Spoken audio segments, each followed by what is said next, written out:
13 ఏళ్ల వయసు నుంచి మీరు పబ్లిక్ లైఫ్లోనే ఉన్నారు కదా. అవును. ఎప్పుడైనా నాకు నా జీవితం కావాలి, నేను హాయిగా ఫ్రీగా ఉండే పరిస్థితులు కావాలి అని అనిపించిందా? నేనే కదా అప్పటికి ఎవరు నేను ఇలా ఉండాలి అని ఎవరు డిజైన్ చేసుకోరు. కరెక్ట్. కాకపోతే ఇందులోకి వచ్చాక మీరు ఆర్థిక పరిస్థితుల వల్ల కూడా చదువుకి ఫుల్ స్టాప్ పెట్టేసి. అవును, అది నిజమే. నాన్నగారు చిన్న సినిమా చేసి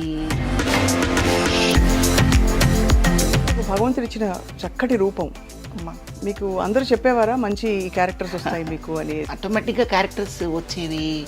కొన్ని క్యారెక్టర్స్కి మనం అన్ఫిట్ కూడా అవుతాం. మనం చాలా బాగున్నామని అంత ఓవర్ కాన్ఫిడెన్స్ పెట్టుకోనక్కర్లేదు. అలా కూడా అయిందా? అవుతాయి. ఉదాహరణకి ఎలాంటి క్యారెక్టర్స్ మీరు చేయలేకపోయారు? కరెక్ట్గా చెప్పాలంటే మాయాబజార్ నాకు సినిమా చూపించారు నాన్నగారు. నాకు చూపించి సావిత్రి గారి క్యారెక్టర్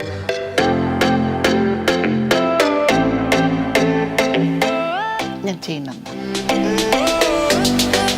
ముఖ్యంగా పౌరాణిక నాటకాలు వేయాలంటే ఒక విధమైన భాష మీద చాలా పట్టు ఉండాలి. నేను పౌరాణికం కాదమ్మా అసలు. మరి దుర్యోధనుడిగా మీ వేషం చూశాను నేను. మీకు ఎలా అనిపించింది శోభన్ బాబు గారి సినిమాలో? మీరు అబ్బో, అది చెప్పాలంటే అది ఒక అందమైన కథమ్మా. మానవుడు దానవుడు సినిమాకి ఒక 21 సార్లు వెళ్ళానమ్మా. కానీ అంత చక్కగా అంత అందంగా ఉండే శివపార్వతి గారు ఎక్కువ హీరోయిన్ పాత్రల నుంచి తొందరగా అమ్మ క్యారెక్టర్స్కి వెళ్ళిపోయారనే క్వశ్చన్ మిమ్మల్ని చాలా మంది అడుగుంటారు. మీరు అంత అందం అంటుంటే డౌట్ వస్తుందిరా నాకు. ఇప్పుడు మరి టీవీ సీరియల్స్ ప్రపంచం ఎలా ఉంది మీకు? ఇక్కడ కార్తీక మాసంలో శివపార్వతులని మనం తలుచుకుంటాం, స్మరించుకుంటాం. ఇవాళ అక్షరాల సాక్షాత్తు నటి శివపార్వతి గారిని కలవబోతున్నారు. అక్షరాల ఆవిడ చూస్తే అమ్మవారి అవతారంలాగా ఉంటారు. అందుకే ఇంటింట టీవీ సీరియల్స్ ద్వారా, అంతకుముందు వందల సినిమాల ద్వారా, అతి చిన్న వయసులో రంగస్థల అనుభవం ద్వారా ప్రేక్షకులందరికీ చాలా దగ్గరయ్యారు.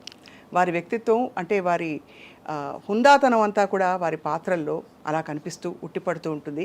నిజానికి నెగిటివ్ షేడ్స్ వేసినా, మంచి హీరోయిన్ పాత్రలు వేసినా కూడా శివపార్వతి గారిది చాలా విశిష్టమైన స్థానం అన్నది ఎవరూ కాదనలేని విషయం.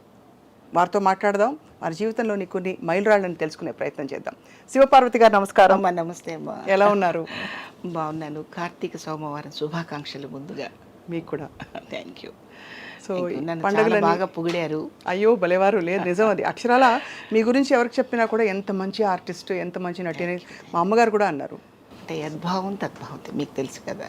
మనం ఏ ఉద్దేశంతో ఏదనుకుంటే అలాగే అనిపిస్తూ ఉంటుంది. అది 13 ఏళ్ల వయసు నుంచి మీరు పబ్లిక్ లైఫ్లోనే ఉన్నారు కదా. అవునమ్మా. ఎప్పుడైనా నాకు నా జీవితం కావాలి అంటే నేను హాయిగా ఫ్రీగా ఉండే పరిస్థితులు కావాలి అని అనిపించిందా? అప్పటికి నేనేమి అనుకోలేదమ్మా. చిన్న వయసు కదా. నేనే కదా అప్పటికి ఎవరు నేను ఇలా ఉండాలి అని ఎవరు డిజైన్ చేసుకోరు. కరెక్ట్. తల్లిదండ్రుల మీద కుటుంబం మీద డిపెండ్ అయిపోయే ఏజ్ కదమ్మా అది. అంత ఇండివిడ్యువాలిటీ ఉండదు. నేను అప్పుడు ఏమీ అనుకోలేదు. కాకపోతే ఇందులోకి వచ్చాక ఎప్పుడు ఇలా ఉండాలి ఏంటి అనే పరిస్థితి మాత్రం ఎప్పుడు రాలేదు తల్లి. నేను హ్యాపీగానే ఉన్నాను. అవునా? ఎందుకంటే నాటక రంగం నుంచి వచ్చాను కనుక. అవును. ఆ వాతావరణం, అక్కడ చేసిన క్యారెక్టర్స్, టీమ్స్ ఎందుకోసం నాటకం వేస్తున్నారని తెలిసినప్పుడు నేను చాలా ఆనందపడ్డాను. కేవలం బతకడం కోసం కాదు తల్లి నాటకం. కానీ ఎక్కడో నేను విన్నాను మీరు ఆర్థిక పరిస్థితుల వల్ల కూడా చదువుకి ఫుల్ స్టాప్ పెట్టేసి. అవును, అది నిజమే. అది నిజమే. నాన్నగారు చిన్న సినిమా చేసి దాంట్లో ఆయన చేతులు కాల్చుకొని అసలు సినిమా చేసే పరిస్థితి కాదు మాది. ఆయన ఉత్సాహం, ఆయనకున్న ఇంట్రెస్ట్ అలా దారితీసింది. సో అది వద్దు, అది అవ్వదు అనుకున్న తర్వాత తెనాల్లో పుట్టి పెరగడం చేత ఆ కళాకారుల మధ్య ఉన్న ప్రోత్సాహం వల్ల నేను ఆర్టిస్ట్ని అయ్యాను. కానీ మొట్టమొదట్లో నాకు నాటకం అంటే భయం కానీ, ఇంట్రెస్ట్ కానీ, ప్రేమ కానీ, అభిమానం కానీ ఇలాంటి పదాలు అసలు ఏమీ లేవు. వాళ్ళు ఏదో మేకప్ వేశారు, అందంగా డ్రెస్ వేశారు, స్టేజ్ ఎక్కమన్నారు. ఆ జనాన్ని చూసి అసలు కాన్సన్ట్రేషన్ పూర్తిగా జనం మీద పెట్టాలనే ఆలోచన కూడా లేని వయసు అది. నన్ను ఎవరన్నా చూస్తున్నారా లేదని వెతుక్కునే రోజు అనమాట అది. చిన్న వయసులో ఆడపిల్లలు అలాగే ఉంటారు. అవును అవును నిజం. కానీ సిగ్గు బిడియం లేకుండా స్టేజ్ మీదకి వచ్చి అందరి ముందు ఒక డైలాగ్ చెప్పాలన్నా కూడా అది కూడా చాలా పెద్ద సాహసం కాదు. అదే చెప్తున్నాను నేను. భయం ఉండేది కాదు. అసలు నన్ను ఎవరైనా చూస్తున్నారా లేదు చూడాలి అనే అందరూ చూడాలనే ఒక తపన తప్ప ఇంకోటి ఉండేది. లేదు. భయం లేదు. ఆ భయం లేకపోవడమే నాకు ప్లస్ పాయింట్ అయింది. భయపడితే ఆర్టిస్ట్ అవ్వలేరు కదమ్మా. అవును, నిజమే. అవును. అప్పటి నుంచి మీకు భగవంతుడు ఇచ్చిన చక్కటి రూపం. అమ్మా మీకు అందరూ చెప్పేవారా మంచి క్యారెక్టర్స్ వస్తాయి మీకు అని? అట్లా ఏమీ లేదు. ఆటోమేటిక్గా క్యారెక్టర్స్ వచ్చేవి. కొన్ని క్యారెక్టర్స్కి మనం అన్ఫిట్ కూడా అవుతాం. మనం చాలా బాగున్నామని అంత ఓవర్ కాన్ఫిడెన్స్ పెట్టుకోనక్కర్లేదు. అలా అలా కూడా అయిందా? అవుతాయి నాటకాలు. మనం చెడగొట్టిన పరిస్థితులు ఉంటాయి. కొన్ని క్యారెక్టర్స్ తెలియక చేతకాక. ఉదాహరణకి ఎలాంటి క్యారెక్టర్స్ మీరు చేయలేకపోయారు, లేకపోతే చేతకాకో లేకపోతే ఇంకో కారణం వల్ల మీకు తప్పిపోయాయని చెప్పచ్చు? తప్పిపోవడం అంటే కరెక్ట్గా చెప్పాలంటే మాయాబజార్ నాకు సినిమా చూపించారు నాన్నగారు. నాకు చూపించి సావిత్రి గారి క్యారెక్టర్ ఎలా ఉందో ఎలా చేశారు చూడు, అది నువ్వు నాటకంలో చెయ్యాలి అన్నారు. నేను చేయనన్నాను. నేనే చేయనన్నాను. కారణం ఏంటంటే ఆమెలాగా ఇంకొకరు చేయలేరు, ఆమెలాగా ఇంకొకరిని చూడలేరు. ఆ క్యారెక్టర్ అంతే అనమాట. 100కి 100% అనొచ్చో, 1000కి 1000% అనొచ్చో, ఏమనాలో నాకైతే తెలియదు. కానీ కొన్ని పాత్రలు వాళ్ళు చేశాక ఇంకొకళ్ళు చేయకూడదు. అవును. ఇమిటేషన్ చేసినా కూడా కరెక్ట్ కాదు, సాధ్యపడదు. అంటే అది రంగస్థలం మీద వేయించాలనా లేక నాటకం? అది అంటే బట్ అప్పుడు అభ్యంతరం ఎందుకు? అది సినిమా, ఇది రంగస్థలం కదా. అయినా కూడా చూసే ప్రేక్షకుడికి సావిత్రి గారు గుర్తొస్తారు. గుర్తొచ్చి మళ్ళీ ఆ కంపారిజన్ వస్తుంది. ఖచ్చితంగా కంపారిజన్ వస్తుంది. మీరు చూడండి, రామారావు గారు కృష్ణుడు వేశాక మనం ఎవరు ఎంతమంది వేసినా కూడా మనకి రామారావు గారే గుర్తుకొస్తారు. అవును కదమ్మా. అలా అనమాట. ఆ ఫ్లేవర్ పోగొట్టకుండా, అంటే మనం చేయడం వల్ల ఆ ఫ్లేవర్ పోతుందని కదా పాత్రకి. ఆ పాత్రకి ఆ ఫ్లేవర్ పోగొట్టకుండా ఉండాలంటే మన మనసుకి ఒక నిర్ధారణ ఉండాలి. అవును. మనం చేయగలమా లేదా, మనకు ఆ క్యాపబిలిటీ ఉందా లేదా అని చూసుకోగలగాలి. అది మీరు నాటకాలు వేయడానికి, ముఖ్యంగా పౌరాణిక నాటకాలు వేయాలంటే ఒక విధమైన భాష మీద చాలా పట్టు ఉండాలి. నేను పౌరాణికం కాదమ్మా, అసలు వేయలేదు. మరి దుర్యోధనుడిగా మీ వేషం చూసాను నేను. అది ఏంటంటే నాకు ఇష్టం. అంతేనా? అలా క్యారెక్టర్స్ డిఫరెంట్గా చేయాలని. అది కూడా ఈ మధ్య జీ తెలుగు వాళ్ళు నాకు సరదాగా అవకాశం ఇచ్చారు. చిత్రం పళ్ళారి విచిత్రం సాంగ్ చేశామన్నమాట. అందుకోసం ఆ దుర్యోధనుడి గెటప్ వేసుకున్నాను. అయితే దీనికి అంకురార్పణ ఏంటంటే, చిన్నప్పుడు నా 16-17 సంవత్సరాల వయసులో చంద్రంగాడి పెళ్ళి అని ఒక నాటికి రాశారు ఒక అతను. ఆ చంద్రన్ క్యారెక్టర్ నేను చేశానమాట. వాడు నూనూగు మీసాలతో ఉండి అమ్మాయిల్ని కవ్విస్తూ ఎవరైనా నేనంటే పడిపోవాల్సిందేరా అంటూ కుర్రాళ్ళందరూ కలిసి ఒక సందడి చేసే ఇన్సిడెంట్ నాటిక అనమాట. అది నేను వేశాను. సో అబ్బాయి క్యారెక్టర్ మీరు వేశాను. అబ్బాయి క్యారెక్టర్ వేసి నేనే అబ్బాయిని అనుకొని అమ్మాయి మీద చేయి వేస్తే సిగ్గుపడ్డ పిల్లలు కూడా ఉన్నారు. ఓహో, నిజమైన అబ్బాయి అనుకున్నారు. అంత న్యాచురల్గా నటించారు. చక్కగా ఎంత అందంగా ఉన్నాడని చెప్పి వాళ్ళ దగ్గరకు వచ్చి ఇలా పట్టుకుంటే, నేను ఇలా అంటే కొంటెగా ప్రవర్తిస్తున్నాడు ఆ కుర్రాడని కంప్లైంట్లు అప్పటికప్పుడు అన్నీ జరిగిపోయాయి. కంప్లైంట్ కూడా వెళ్ళే. సో అదొక చిన్న సరదా అనమాట. ఆ సరదాతో అలా జరిగింది. ఆ తర్వాత నేను మగాడిగా పుట్టుంటే ఎంత బాగుండనే ఆలోచన కూడా ఒకసారి వచ్చింది. అంటే మామూలుగా అమ్మాయిలుగా పుట్టాలని అందరూ కోరుకుంటారు. అందరూ కొంచెం అటెన్షన్ ఎక్కువ అవుతుంది, అవకాశాలు వస్తాయంటారు. కానీ అబ్బాయిగా ఎందుకు అనుకున్నారు మీరు? ఏమన్నా అంటే అప్పుడు అనుకోలేదు. ఈ ఒక 15 ఏళ్ల క్రితం అనుకున్నాను. అంటే సమాజంలో జరుగుతున్న విషయాలు కానివ్వండి, అయ్యో ఆడదాని పట్ల ఉన్న నిరాదరణ కానివ్వండి, ఎంత చదివినా ఎంత ఎదిగినా ఒదిగొదిగి ఉండే నైజం కానివ్వండి, ఇంకా వెనకబడే ఉన్నామా అన్న ఒక ఫీలింగ్ వచ్చినప్పుడు, నేను ఎందుకు మగాడిని పుట్టుంటే బాగుండు కదా, నేను ఎందుకు పుట్టలేదనే ఫీలింగ్ అలా వచ్చేదనమాట. మీకు ఎప్పుడైనా వ్యక్తిగతంగా అయ్యాయండి అలాంటి సంఘటనలు? అంటే ఇలా ఇంత తీవ్రమైన భావన రావడానికి మిమ్మల్ని ఇబ్బంది పెట్టడం, నిరాదరణ ఉంటాయమ్మా. ముఖ్యంగా అసలు మగాళ్ళని అనడం కంటే ఆడదానికి ఆడదే శత్రువు అంటే కరెక్ట్గా ఉంటుందేమో. మనం ఎప్పుడు ఏమనుకుంటాం, పురుషాధిక్యత, దానివల్లనే మనల్ని సరిగా గమనించటం లేదు, దానివల్లనే మనల్ని గుర్తించట్లేదు అనుకుంటాం కదా. దాంతోపాటు ఆడదాని ప్రభావం కూడా మన స్త్రీ జాతి పట్ల చాలా ఉంది, ఇప్పటికీ ఉంది. మనం ఎంత చదువుకున్నా, ఎంత ఎదిగినా, ఎంత ప్రపంచం చాలా చాలా విశాలమైంది అని మనం చెప్పుకున్నా, ఈ హృదయం మాత్రం ఎక్కడ విశాలంగా ఉండటంలో ఆడదానికి. ఒక పక్కన ఆడది ఎదుగుతున్నా, ఒక ఉన్నతమైన స్థితికి వచ్చినా అది సంకుచిత భావంతో చూసే స్థితిలో ఉన్నారు తప్ప అప్రిషియేట్ చేసే స్థితిలో లేరు. అయితే అందరూ అలాగే ఉంటారా అంటే కాదు, ఎక్కువ శాతం ఉన్నారు. అయితే మన ఆడవాళ్ళలో ఐఏఎస్ ఆఫీసర్లు చదివిన వాళ్ళు ఉన్నారు. అవును. మరి పెద్ద పెద్ద పోస్టులు చేసి రాజకీయంగా కానివ్వండి, ఏదైనా కానివ్వండి దూసుకుపోయి ముందుకెళ్ళిన వాళ్ళు, మంచి పేరు తెచ్చుకున్న వాళ్ళు. అందరూ ఆ రంగంలో ఉన్న వాళ్ళందరూ మంచి పేరు తెచ్చుకోరు కదా. మంచిగా గుర్తింపు పొందిన వాళ్ళు ఎంతోమంది ఉన్నారు, మీకు తెలిసే విషయం. అలా చూసుకుంటే సంతోషంగా అనిపిస్తూ ఉంటుంది. ఒక సగటు మనిషిగా, సామాన్య స్త్రీగా చూస్తే బాధ అనిపిస్తూ ఉంటుంది. అంటే జీవితంలో సక్సెస్లు ఫెయిల్యూర్స్ రెండూ ఉంటాయి కదా తల్లి. అయితే ఎవరైనా అలా ఫెయిల్యూర్ అయినప్పుడు చేయూతనిచ్చి, బూస్టప్ ఇచ్చి, మాట వల్ల, వాళ్ళ చర్య వల్ల చేయూతనిచ్చే శాతం ఎప్పుడూ తక్కువగానే ఉంది. అవును. అందుకని అలా అనిపిస్తుంది. అలా అనిపిస్తుంది. కానీ అంటే మీరు ఇబ్బంది పడింది ప్రొఫెషనల్ రైవలరీ వల్ల కాదు, కాదు, వ్యక్తిగతంగా మీ జీవితంలో ఉన్న వ్యక్తిగతంగా మన సొసైటీలో మన బతుకు మనం బతుకుతున్నా, మన ప్రపంచంలో మనం దాన్ని ఉన్నతంగా బతుకుతున్నా, ఏముందిలే సినిమా వాళ్ళనో, ఏముందిలే టీవీ వాళ్ళనో, ఏముందిలే నాటకాల వాళ్ళనో, ఈ ఈ నానుడి ఈ మాట ఎక్కడైనా అనిపించుకోకుండా తప్పలేదు.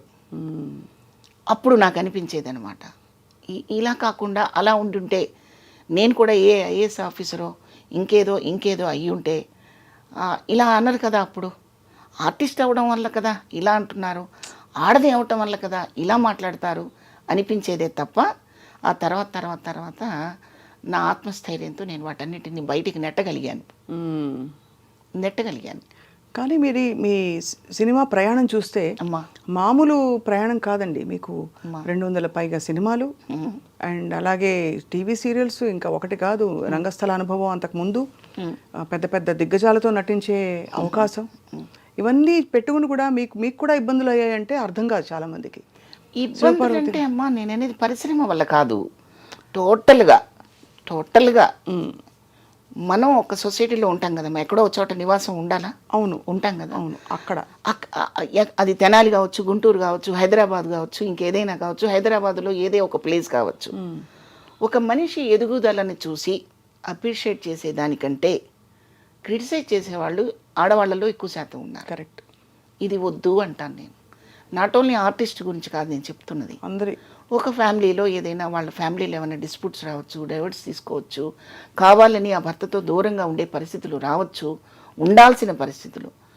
నిజంగా సమస్య తెలుసుకొని ప్రోత్సహించకుండా ఆ భర్తని వద్దనుకున్నా, లేదా కొన్ని సమస్యల వల్ల పిల్లల్ని తన కష్టంతో బతికించుకుంటున్నా కూడా చిన్న చూపు చూసే పరిస్థితులు మనం ఎక్కువ చూస్తున్నాం. అవును, అది నేను మాట్లాడుతున్నాను. అది కరెక్టే. చాలా అది మీరు మదన పడి ఉంటారు, ఇబ్బంది పడి ఉంటారు చాలా విధాల. కానీ ఓవరాల్గా శివపార్వతి గారు, అమ్మా, మీ ప్రయాణం మీకు సంతృప్తినిచ్చిందా? సంతృప్తిగానే ఉందమ్మా, హ్యాపీగా ఉందా? ఎందుకంటే చిన్నప్పటి నుంచి నా మనస్తత్వం ఏంటంటే, మనం నడిచి వెళుతున్నప్పుడు రోడ్డంతా సాఫీగా ఎప్పుడూ ఉండదు.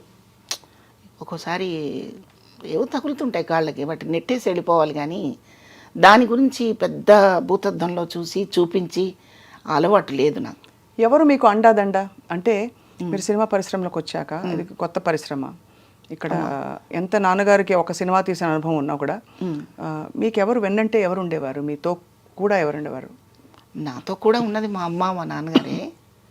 బట్ సినిమా ఇండస్ట్రీకి వచ్చాక సంపూర్ణంగా పరుచూరి బ్రదర్స్. అవును, అది వాళ్ళు మిమ్మల్ని చూసి గుర్తించారు. మీ సంపూర్ణంగా పరుచూరి బ్రదర్స్ వాళ్ళు నాకు తండ్రి అనుకుంటే తండ్రి, అన్న అనుకుంటే అన్న, గురువు అనుకుంటే గురువు. సంపూర్ణంగా వాళ్ళ అండదండలు, వాళ్ళ ప్రోత్సాహం అన్నీ ఉన్నాయి నాకు. ఎంటైర్ ఫ్యామిలీ వాళ్ళిద్దరు ఒకటే అని కూడా నేను చెప్పలేను. బుజ్జమ్మ గారు కానివ్వండి, పరుచూరి గోపాలకృష్ణ గారి మిస్సెస్ బుజ్జమ్మ గారు కానివ్వండి, వెంకటేశ్వరరావు గారి ఫ్యామిలీ కానివ్వండి, వాళ్ళ పిల్లలు అందరూ కూడా ఆర్టిస్టుతో పాటు నా వ్యక్తిత్వాన్ని కూడా గౌరవించగలిగిన పరిస్థితి నేను ఏర్పరచుకున్నాను. సో వాళ్ళ ప్రోత్సాహం ఎప్పుడూ ఉంది. ఇక ఇండస్ట్రీకి వచ్చాక నాకు వేషం ఇచ్చిన ప్రతి డైరెక్టరు, ప్రొడ్యూసరు కూడా నన్ను ప్రోత్సహించారనే చెప్పాలి కదమ్మా. అవును, నిజమే కదా. ఎందుకంటే నేను ఫస్ట్ టైం యాక్ట్ చేస్తున్నప్పుడు వాళ్ళ దగ్గర నా వైఖరి తెలియదు, నేను ఎంత బాగా చేస్తానో ఎంత బాగా చెడగొడతానో రెండూ తెలియదు. ఒక కాన్ఫిడెన్స్తో క్యారెక్టర్ ఇచ్చినప్పుడు అది ఎంకరేజ్ చేసినట్టే కదా. అది ఎర్రమల్లెలే ఫస్ట్ కదా మ్యామ్ మీది? ఎర్రమల్లెలు ఎర్రమల్లెలే. ఎర్రమల్లెలే ఫస్ట్ అవుతుంది.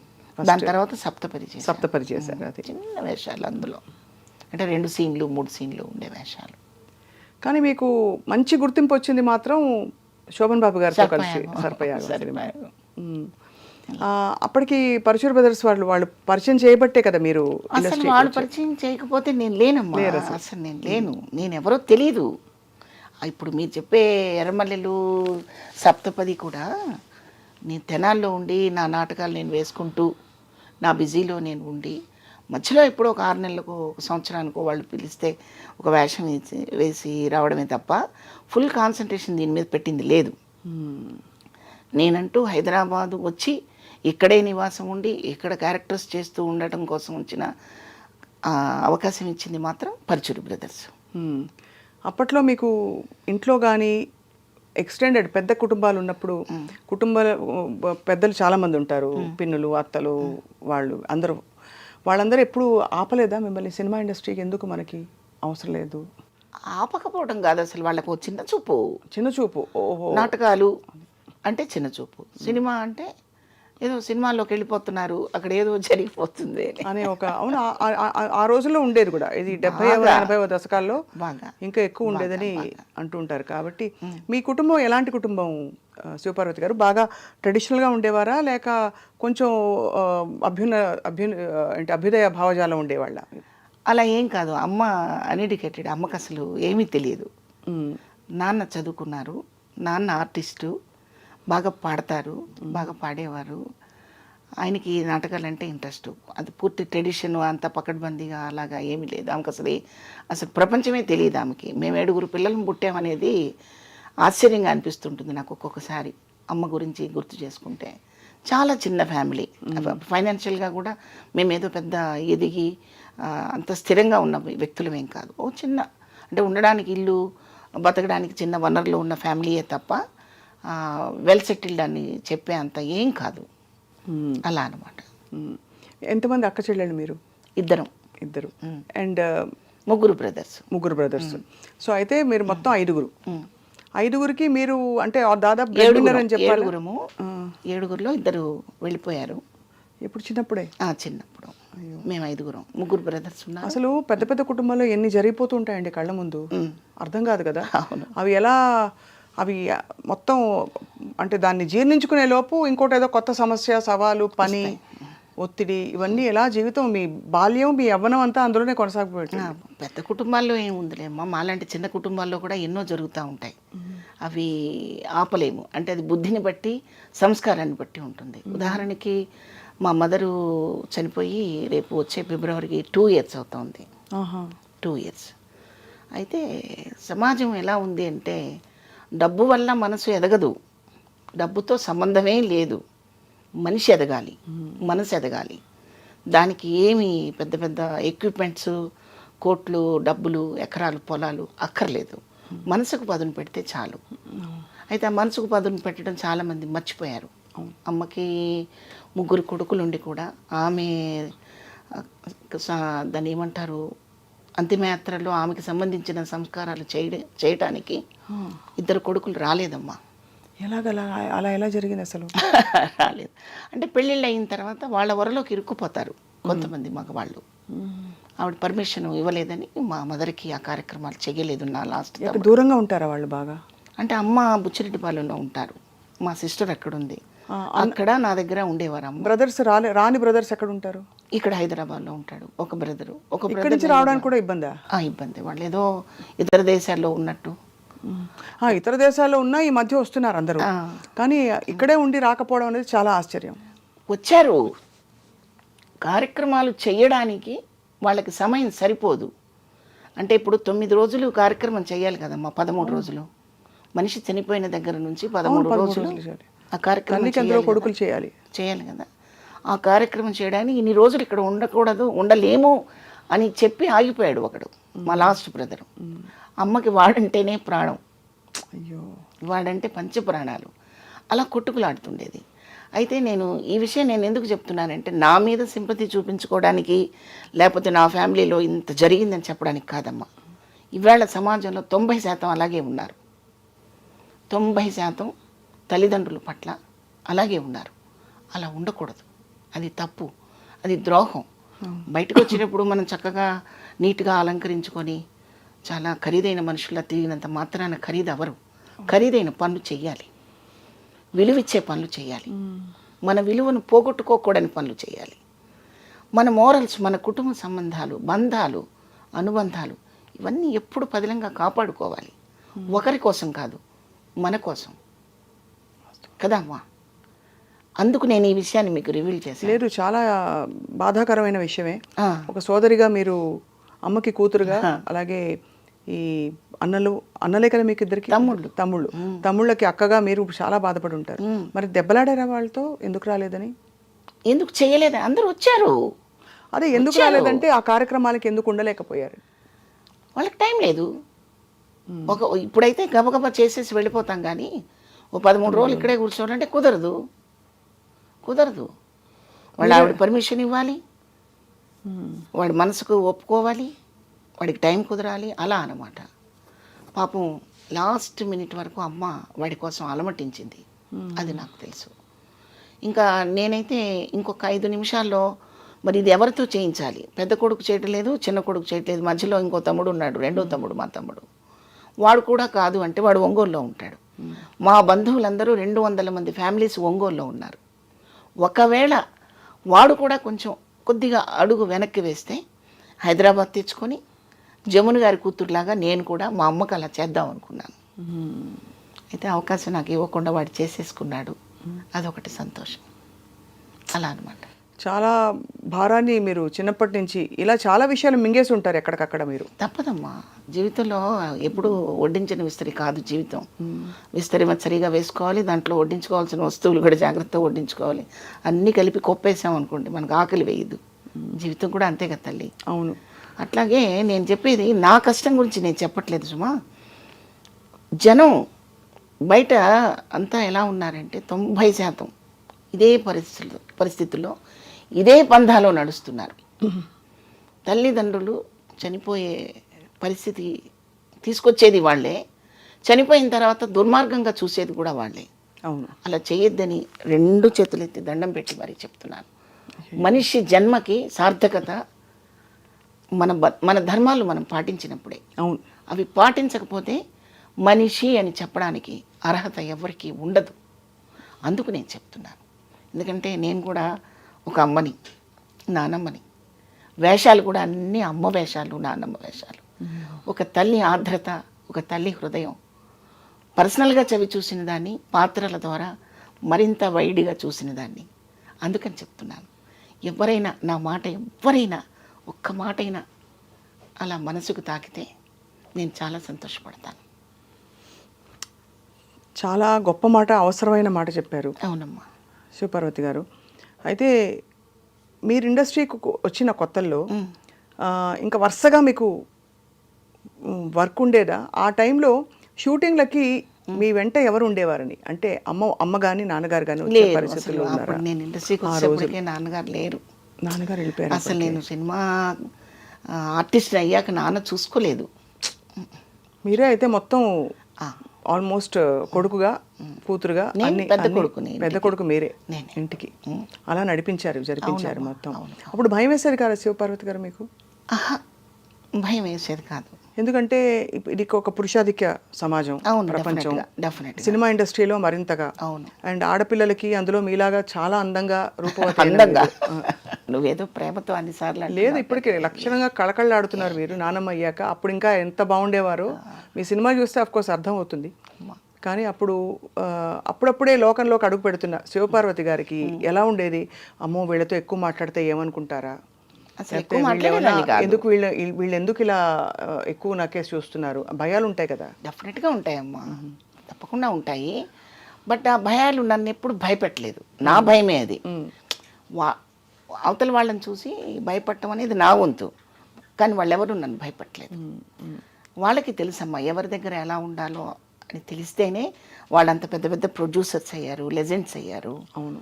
పెద్ద సినిమాలు చేయగలిగారు, కొన్ని 100 మందికి 1000 మందికి ఉపాధి వాళ్ళే కాగలిగారు. కరెక్ట్. అవును. పనికిమాల విషయాల మీద మనసు పెట్టుంటే వాళ్ళంత పెద్దవాళ్ళు అవ్వరమ్మా అవును. అని నా నమ్మకం. మ్మ్. అది చాలామంది ఇది విశ్వసించరు, నమ్మరు. నా నోటితో నేను చెప్పే మాటని ఆవిడ అలాగే చెప్తుంది, ఇక్కడ ఏం ప్రాబ్లం లేదని అదే ఉట్టి మాటలు అనుకుంటారు. కాదమ్మా, నిజమైన మాటలు.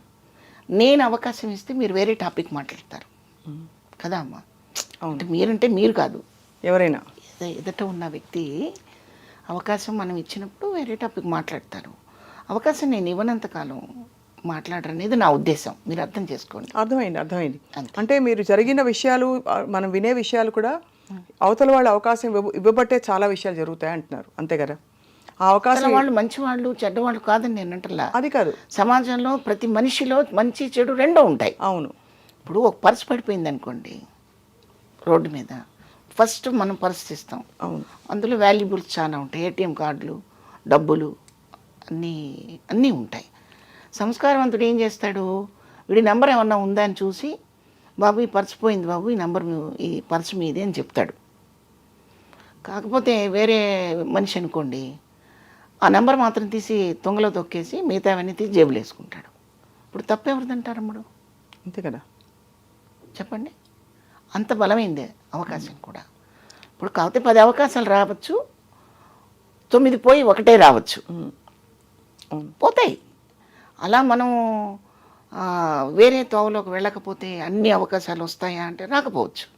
ఓర్పు ఉండాలి మనకి, ఓర్పు ఉండాలి. బహుశా మీరు అన్నట్టు అదే, మన మీద మనకు నమ్మకం ఉండాలి. ఎందుకంటే మీరు సప్తపది, ఎర్రమల్లెలు అవన్నీ పాత్రలు వేశాక కూడా మీరు అన్ని 200 సినిమాల ప్రయాణం మీరు కొనసాగింది. అంటే ఖచ్చితంగా మీ మీద మీ రంగస్థల అనుభవంతో పాటు మీకుండే ఆత్మస్థైర్యం కూడా చాలా కలిసి వచ్చింది కదా. అందులో పరుచూరి బ్రదర్స్ మీకు చాలా సపోర్ట్ అమ్మా, చాలా సపోర్ట్ చేసేవారు. అంటే వాళ్ళు డైరెక్ట్గా సినిమాలో పాత్రలు ఆఫర్ చేశారా మీకు? ఎలాగా? సప్తపది సర్పయాగం అప్పుడు ఆయనే డైరెక్టర్ గారమ్మా, గోపాలకృష్ణ గారి డైరెక్షన్. దానికి రామానాయుడు గారు, సురేష్ ప్రొడక్షన్స్. కొంచెం నాయుడు గారే భయపడ్డారు, కొత్త వాళ్ళు గోపాలకృష్ణ గారు ఏం చేస్తారంటే, లేదండి మనం అవకాశం ఇస్తేనే కదా వాళ్ళు పాత వాళ్ళు అవుతారు అని చెప్పి ఒప్పించి అవకాశం ఇచ్చింది మాత్రం పరచూరి బ్రదర్స్ ఇద్దరు కూడా. సో నాయుడు గారు కూడా ఒక సీన్ చేశాక, ఒకరోజు షూటింగ్ జరిగాక ఆయన ఉండి, నువ్వు చక్కగా రోజు ఇలా చక్కగా రెడీ అవ్వాలి, హెయిర్ డిస్టర్బ్ అవుతుందా, మేకప్ డిస్టర్బ్ అవుతుందా అన్నీ చూసుకోవాలి, కాన్సన్ట్రేషన్ అంతా క్యారెక్టర్ మీద పెట్టు నువ్వు అని చెప్తుండేవారు ఆయన. ఎటువంటి సినిమాలు చేసిన ప్రొడ్యూసర్ అమ్మా ఆయన. మరి మాలాంటి వాళ్ళకి ఎందుకు చెప్పాలి అసలు? బెదిరించవచ్చు కదా, అది నేను అన్నది ఇందాక. మాకు భయం ఉండొచ్చు కానీ అవతల వాళ్ళు మనం భయపెట్టలేదు అంటే దాని అర్థం అదే. రామానాయుడు గారు ఏంటి ఇలాంటి వాళ్ళని పట్టుకొచ్చారని ఒక మాట అంటే ఫేడ్ అవుట్ అయిపోతాం, ఎప్పుడూ అనలేదు. శోభన్ బాబు గారు ఆయన అప్పటికే చాలా చాలా గొప్ప అందగాడని ప్రపంచవ్యాప్తంగా అందరూ తెలుగు వారందరికీ అభిమాన నటుడు. మీకు ఎలా అనిపించింది శోభన్ బాబు గారి సినిమాలో? అబ్బో, అది చెప్పాలంటే అది ఒక అందమైన కథ అమ్మా. నేను వచ్చినప్పుడు మానవుడు దానవుడు సినిమాని స్కూల్ ఎగ్గొట్టేసి, అంటే నేను చదివిందే 7th అనుకోండి, అది కూడా ఆరాకొరగా వెళ్ళేదాన్ని స్కూల్కి. 2 దెబ్బలు తిని, తిట్లు తిని వెళ్ళేదాన్ని, అక్కడ తిట్లు తిని బయటకు వచ్చేదాన్ని. ఆ పరిస్థితిలో మానవుడు దానవుడు సినిమాకి ఒక 21 సార్లు వెళ్ళానమ్మా. 21 టైమ్స్. ఎందుకు అంటే ఇది నిజంగా కొంచెం ఎగ్జాగరేషన్ అనుకుంటారు మీరు. అణువు అణువున వెలసిన దేవా అనే ఒక సాంగ్ మీకు గుర్తుంది కదమ్మా, ఆ సాంగ్ అంటే నాకు పిచ్చమ్మా. సో అణువు అణువున పాట మీకు ఫేవరెట్ పాట? నాకు చాలా ఇష్టం అయ్యేది. అప్పుడు నాకు ఎంతమ్మా, చిన్న వయసు, నాకు 7th అంటే 11 ఏళ్ళేమో అంతే. నాకు చాలా ఇష్టం అయ్యేది అది. ఇప్పట్లాగా యూట్యూబ్లు మళ్ళీ పెట్టుకొని వినడానికి అవకాశం లేదు కదా, అందుకని ఆ పాట వినటం కోసం అన్నిసార్లు వెళ్ళాను నేను. తర్వాత శోభన్ బాబు గారిని ఒకసారి ఎప్పుడైనా చూడటం అవుతుందా లేదా అని నాటకాల్లోకి వచ్చాక, నాటకాలు వేస్తున్నప్పుడు అనిపించింది ఒకసారి, ఎలా మనకెలా కుదురుతుంది శోభన్ బాబు గారిని చూడటం, అవన్నీ పిచ్చి కళలు, అట్లాంటి కళలు కనకూడదు అని తిడుతుండేవారు నా ఫ్రెండ్స్. కానీ ఆ శోభన్ బాబు గారితో నేను యాక్ట్ చేస్తున్నానని అనిపించినప్పుడు ఇది కళ నిజమా అనుకుని నన్ను నేను ఇలా తట్టుకున్న రోజు ఉంది. నిజంగా అమ్మ, మీరు చెప్పండి అది ఎంత థ్రిల్లింగ్గా ఉంటుంది అమ్మో అసలు వినడానికే అసలు ఒకలాగా ఒక డ్రీమ్లా ఉంది కదా. Fairy tale. Yes yes.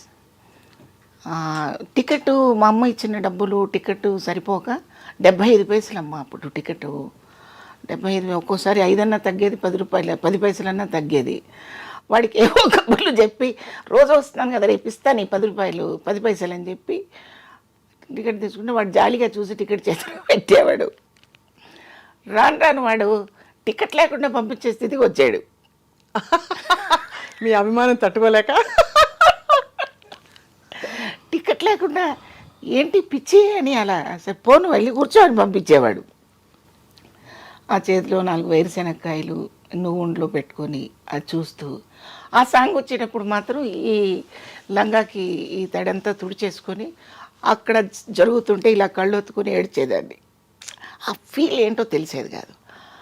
అలాంటి నేను శోభన్ బాబు గారిని ఇలా ఇంత డిస్టెన్స్లో చూసినప్పుడు ఆయనతో పాటు నేను యాక్ట్ చేస్తున్నప్పుడు ఎలా ఉంటుందమ్మా చెప్పండి. థ్రిల్లింగ్ థ్రిల్లింగ్ థ్రిల్లింగ్ అలా అనమాట. సో ఫస్ట్ డైలాగ్ ఏంటి మీరు శోభన్ బాబు గారితో? ఫస్ట్ డైలాగు ఇక్కడ ఈ చెస్ట్ హాస్పిటల్ ఉంది కదమ్మా ఈఎస్ఐ దగ్గర, ఆ హాస్పిటల్లో ఆ షార్ట్ పెట్టడం కూడా నా టైంకి అది బ్యాడ్ అనుకోవాలో గుడ్ అనుకోవాలో నాకు తెలియదు. చక్కగా ఇలా కెమెరా స్టాండ్ చేసి పెట్టి చెప్పిన కాదు. ఈ ఒక స్టేర్ కేసు నుంచి ఎక్కి ఆ స్టేర్ కేసు నుంచి దిగి ఆయన్ని ట్రేస్ చేసి పట్టుకొని నా బిడ్డని మీరు ఎలాగైనా బతికించాలి డాక్టర్ గారు, ఎన్ని కోట్లైనా పర్వాలేదని చెప్పి మీ కాళ్ళు పట్టుకుంటానని నేను పరిగెడుతూ చెప్పే డైలాగ్ అది. ఆ డైలాగ్ నేను ఎక్కడో ఆగిపోతున్నాను ప్రతిసారి. ఆగిపోతుంటే అన్ని లైట్లన్నీ ఆపేశారు. నాకు టెన్షన్ వచ్చేసింది. ఆయన దగ్గరికి పిలిచి ఇలా షోల్డర్ మీద చేయి వేసి, ఏది ఫ్రీగా ఇచ్చిన టికెట్తో సహా నేను వెళ్ళి చూసి వచ్చిన శివపార్వతిని ఆయన ఇలాగా షోల్డర్ మీద చేయి వేసి, ఎందుకు టెన్షన్ పడుతున్నామ్మా నువ్వు అన్నారు. తెలియదండి, పరిగెడుతుంటేనేమో ఇది గస వస్తుంది, మీరు అనేది నాకు ఊహించలేకపోతున్నాను, భయం వేస్తుంది, డైలాగ్ మర్చిపోతున్నాను అని. అంటే ఇక్కడ ఒక అక్షరం పోయినా ఎవ్వరు ఇక్కడ అదే అక్షరం పలకలేదని అడిగే షాట్ కాదు ఇది. మీరు ఒకటే గుర్తుపెట్టుకోండి అమ్మా, మీ బిడ్డకి బాగాలేదు, డాక్టర్ని ప్రాధాయపడుతున్నారు, మీరేం చెప్పాలో చెప్పేసేయండి అన్నాడు. ఇంకా తర్వాత ఒకటే షాట్లో ఓకే అయిపోయింది అది. అబ్బా ఏం చెప్పారు చెప్పరా ప్లీజ్? అదే చెప్పాను అక్కడ. డాక్టర్ గారు ఒకసారి డాక్టర్ గారు డాక్టర్ గారు డాక్టర్ గారు డాక్టర్ గారు అంటూ వెంటబడి పరిగెత్తుకుని వెళ్ళి ఎన్ని కోట్లైనా ఇస్తాను డాక్టర్ గారు, నా బిడ్డని బతికించండి డాక్టర్ గారు, ప్లీజ్ డాక్టర్ గారు, ప్లీజ్ డాక్టర్ గారు అంటుండగా షార్ట్ అయిపోయింది. ఈ షార్ట్ అవ్వగానే నాగేష్ గారు వచ్చి అప్రిషియేట్ చేశారు ఫస్ట్. ఆయనంత మహానుభావుడో చెప్పండి. ఆయన అసలు ఆయన నా నుదురు మీద ముద్దు పెట్టేసుకొని ఎంతో తబ్బిబ్బైపోయి ఎంత మంచి ఆర్టిస్ట్ నాయుడు గారు అంటే ఉట్టిదే. వాళ్ళు చేసిన క్యారెక్టర్లో నేను ఏముంది అక్కడ చేసింది చిన్న షార్టు. ఇది నేను ఎందుకు చెప్తున్నానంటే, ఒక మొక్క ఎదగడానికి రోజు నీరు పోయటము, దాన్ని కాపాడటం ఎంత పదిలంగా మనం చూస్తామో, ఒక ఆర్టిస్ట్ ఎదుగుదలకి అటువంటి మహానుభావులందరూ కూడా చక్కగా వాళ్ళ ప్రోత్సాహాన్ని అందించి ఒక్కొక్క మెట్టు ఎక్కించడానికి దోహదపడతాయన్నమాట. ఒకటి నాయుడు గారు విసుక్కున్నా, శోభన్ బాబు గారు విసుక్కున్నా, గోపాలకృష్ణ గారు ఇలా కొంచెం ఇదైపోయారు అయిపోతాం. నాగేష్ గారు ఎక్కడండి ఇది తలకాయ నొప్పి, ఇంత పెద్ద షార్ట్ పోయిందండి, కంపైపోయింది అని అంటే నేను ఎప్పుడో వెళ్ళిపోయేదాన్ని తెనాలి. నేను అందుకని వాళ్ళని ఇప్పుడు గుర్తు చేసుకుంటున్నాను. నిజంగా మహానుభావులు వాళ్ళు. మాతో పాటు పక్కన ఆర్టిస్ట్ కూడా పంచభక్ష పరమాన్నాలు తినాలని కోరిక గోపాలకృష్ణ గారికి రావటం, పరచూరి బ్రదర్స్కి. ఆ కోరికని ఒక రామానాయుడు గారు, దాసరి గారు, నారాయణమూర్తి గారు, ఎంతోమంది గొప్ప గొప్ప డైరెక్టర్స్, ఆర్టిస్టులు వీళ్ళందరూ కూడా గమనికతో ఉండడం అనేది చాలా గొప్ప విషయం. వెరీ గుడ్ ప్లాట్ఫామ్ అనమాట అది మాకప్పుడు. చాలా బ్యూటిఫుల్. అంటే మీకు అన్నీ అమరినట్టు భగవంతుడి ఈ నిర్ణయం అంటారా ఇవన్నీ? ఖచ్చితంగా అమ్మా. అంటే అంత నమ్ముతారా మీరు? నమ్ముతానమ్మా, బాగా నమ్ముతాను, బాగా నమ్ముతాను. మనం చేసే పనులు మనకెప్పుడు మనల్ని బ్లెస్ చేస్తాయమ్మా.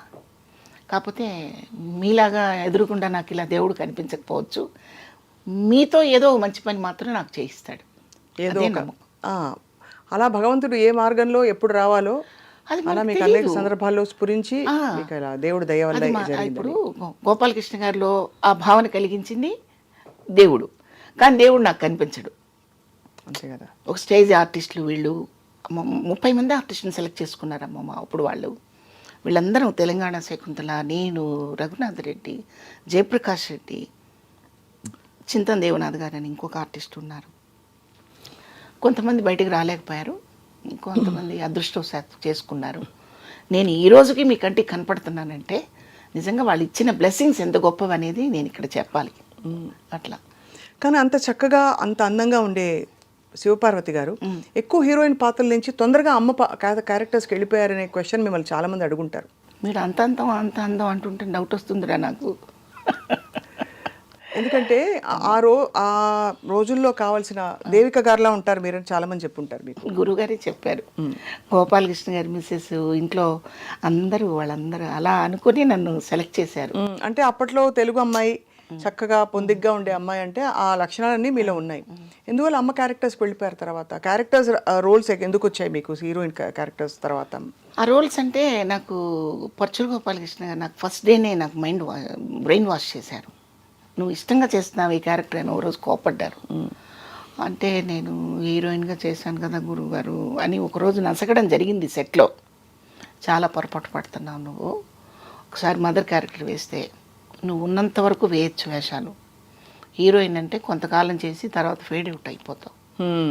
ఆ తర్వాత రీఎంట్రీలు గోళ గందరగోళం ఉంటాయి. ఏది ఒక స్టాండర్డ్ వచ్చిన హీరోయిన్ అయితే మళ్ళీ ఆ స్టాండర్డ్ రాకుండా 2 సినిమాలు చేసి పక్కెళ్ళిపోయావు అనుకో, ఎవరు పట్టించుకోరు. కాబట్టి ఈ రూట్ బెటర్ అని చెప్పారు. ఇది బెటరు, నువ్వు చక్కగా వేయి. నీకు ఇప్పుడు 29-30 సంవత్సరాలు, అంటే ఇప్పుడు ఈ పరిస్థితికి నేను వచ్చి 30 years అయిపోతుందమ్మా. అంటే 30 years బ్యాక్ సంగతి నేను చెప్తున్నాను. సో నీకు ఎంతో స్పాన్ ఉంది, చక్కగా చేసుకోవచ్చు అని చెప్పినప్పుడు నాకు నిజమే అనిపించింది.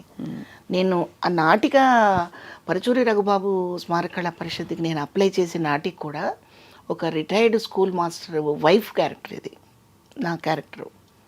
పిల్లలు మోసం చేసి తల్లిదండ్రుల్ని చీట్ చేసిన పాత్రలు మావి నేను చేసిన నాటికలో. సో ఆ క్యారెక్టర్ కోసం తల్లి ఇలా ఉండాలి, ఈ చీర కట్టుకోవాలి, ఇట్లాగే నడవాలి, ఇంతే మాట్లాడాలి, ఇంతే సౌండ్లో మాట్లాడాలి అని గిరిగీసుకొని ఆ క్యారెక్టర్ని తయారు చేసుకోవడం జరిగిందనమాట. సో ఆ క్యారెక్టర్ ఆయనకు బాగా నచ్చింది గోపాలకృష్ణ గారికి. సో అలా రూట్ పడింది. అదృష్టవశాత్తు నా క్యారెక్టర్లు కూడా అవే వచ్చాయి. కాకపోతే విలను కాంట్రాస్ట్ క్యారెక్టర్స్ అవి కూడా నేను చేశాను. అది కూడా లక్కే. మీకు బాగా పేరు తెచ్చిన క్యారెక్టర్ ఏది అని అంటే మీ దృష్టిలో ఏదండి? పేరు తెచ్చిన క్యారెక్టర్ అంటే చాలా ఉన్నాయి, ఒక్కటే అని చెప్పలేను నేను. నెగిటివ్ షేడ్ క్యారెక్టర్స్ బాగా మీకు మంచి పేరు వచ్చాయి కదా? సింహసింహంలో క్యారెక్టర్ చాలా బాగా వచ్చింది. నాకు ఇష్టమైతే పాజిటివ్గా ఉండే క్యారెక్టర్స్. ఆహ్వానంలో మంచి క్యారెక్టర్ ఉందమ్మా, ఎస్వి కృష్ణారెడ్డి గారి పిక్చర్ అది. ఆయన సినిమాలు చాలా గొప్పగా ఉంటాయి. చాలా చాలా. ఆహ్వానంలో ఒక సీన్ ఉంటుందమ్మా, కోడల్ని వెనకేసుకొచ్చి కొడుకుని తిడుతుందనమాట.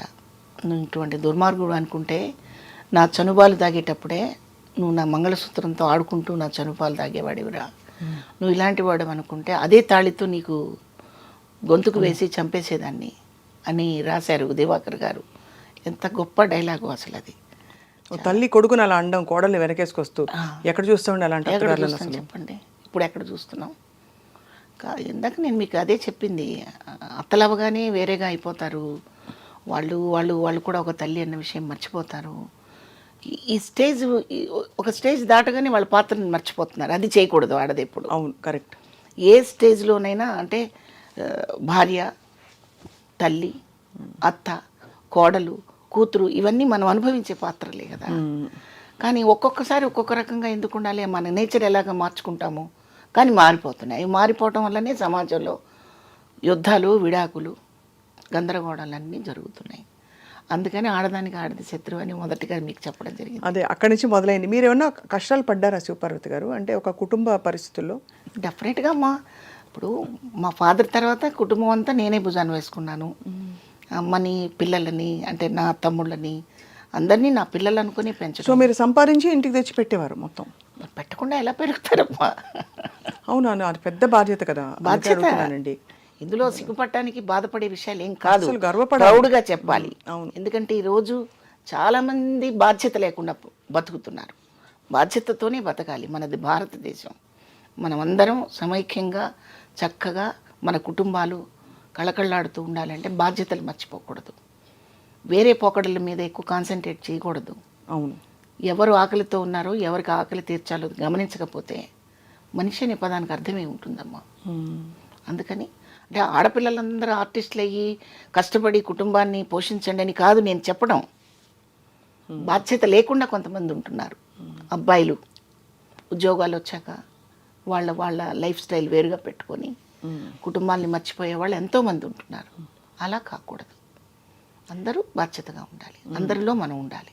అవును. అది ఈ సమయంలో మీ వివాహం ఎప్పుడైంది శివపార్వతి గారు? చిన్నప్పుడు అంటే నాకు బాబు 19 ఇయర్స్కే బాబు పుట్టాడమ్మా. చాలా ఎర్లీగా మ్యారేజ్ అయిపోయింది. ఆయన కూడా ఆర్టిస్టే, గుంటూరు. అవును. మీ ఇద్దరు పెళ్ళి ఇంట్లో ఒప్పుకోలేదు కదా? ఒప్పుకోలేదు. ఇంకా ఒప్పుకోరా? ఇప్పుడు అయిపోయాం, ముసలాళ్ళం అయిపోయాము. నాకు కొడుకు మనము. ఎందువల్ల? ఆయన ఆర్టిస్ట్ అయినా కూడా మీరు ఆర్టిస్ట్, హాయిగా ఉంటారు ఇద్దరు, ఇష్టపడి చేసుకున్న పెళ్ళిని ఎందుకు ఎవరు ఒప్పుకోలేదు? మొట్టమొదటి నుంచి ఆర్టిస్ట్ అంటే ఒక చులకన భావన మా సమాజానికి. ఆర్టిస్ట్ అంటే ముఖ్యంగా నాటకాల వాళ్ళంటే ఇంకా చులకన భావన. అంటే ఒక స్టాండర్డ్ లేదు వీళ్ళకి, చదువు ఉండదు, సరైన ఫ్యామిలీ ఉండదని ఒక అపోహ. కానీ కాదు. ఇప్పుడు బుర్రా సుబ్రహ్మణ్య శాస్త్రి గారు ఉన్నారమ్మా, తెనాలి సాయిమాధవ్ గారు నాన్నగారు, మీకు తెలుసు. అయితే ఆడవేషాలు ఆడవాళ్లే వేయని రోజుల్లో ఆయన ఆడవేషాలు వేసిన రోజులేవి. అవును. అప్పట్లో ఆడవేషాలు ఆడవాళ్ళు వేసేవాళ్ళు కాదు. అవును. కొంచెం రిస్ట్రిక్షన్స్ పెట్టుకుని ఉన్నారు. ఆ రోజుల్లో కుటుంబంలో నుంచి ఒక ఆర్టిస్ట్ వచ్చింది అంటే వాళ్ళు వింతగా చూసేవాళ్ళు. ఈ వింత పాత్రను తీసుకెళ్ళి ఫ్యామిలీలో ఇన్సర్ట్ చేయడానికి ఒప్పుకునేవాళ్ళు కాదు.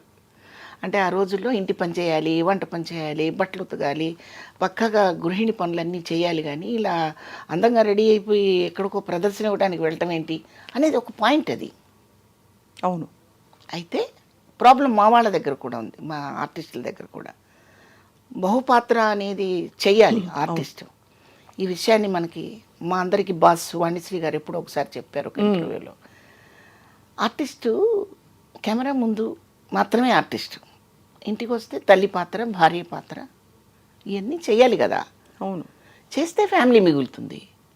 ఇక్కడ కూడా మేడం మేడం అంటూ గొడుగు పట్టుకుని ఎవడొస్తాడు? కరెక్టే కదా. ఇది మానండి అని ఆవిడ చెప్పారు ఒక ఇంటర్వ్యూలో. అలాగే మా ఆర్టిస్టులు చేసే తప్పు ఏంటంటే మాకు వంట చేయటం రాదు, బట్టలు మడతేయటం రాదు, వండుకోవటం రాదు, తినటం రాదు. ఇది కరెక్ట్ కాదు. నేనైతే అసలు ఎప్పుడు నాకు అలాగ ఇది రాదు అది రాదు అని చెప్పడం నాకు రాదు తల్లి.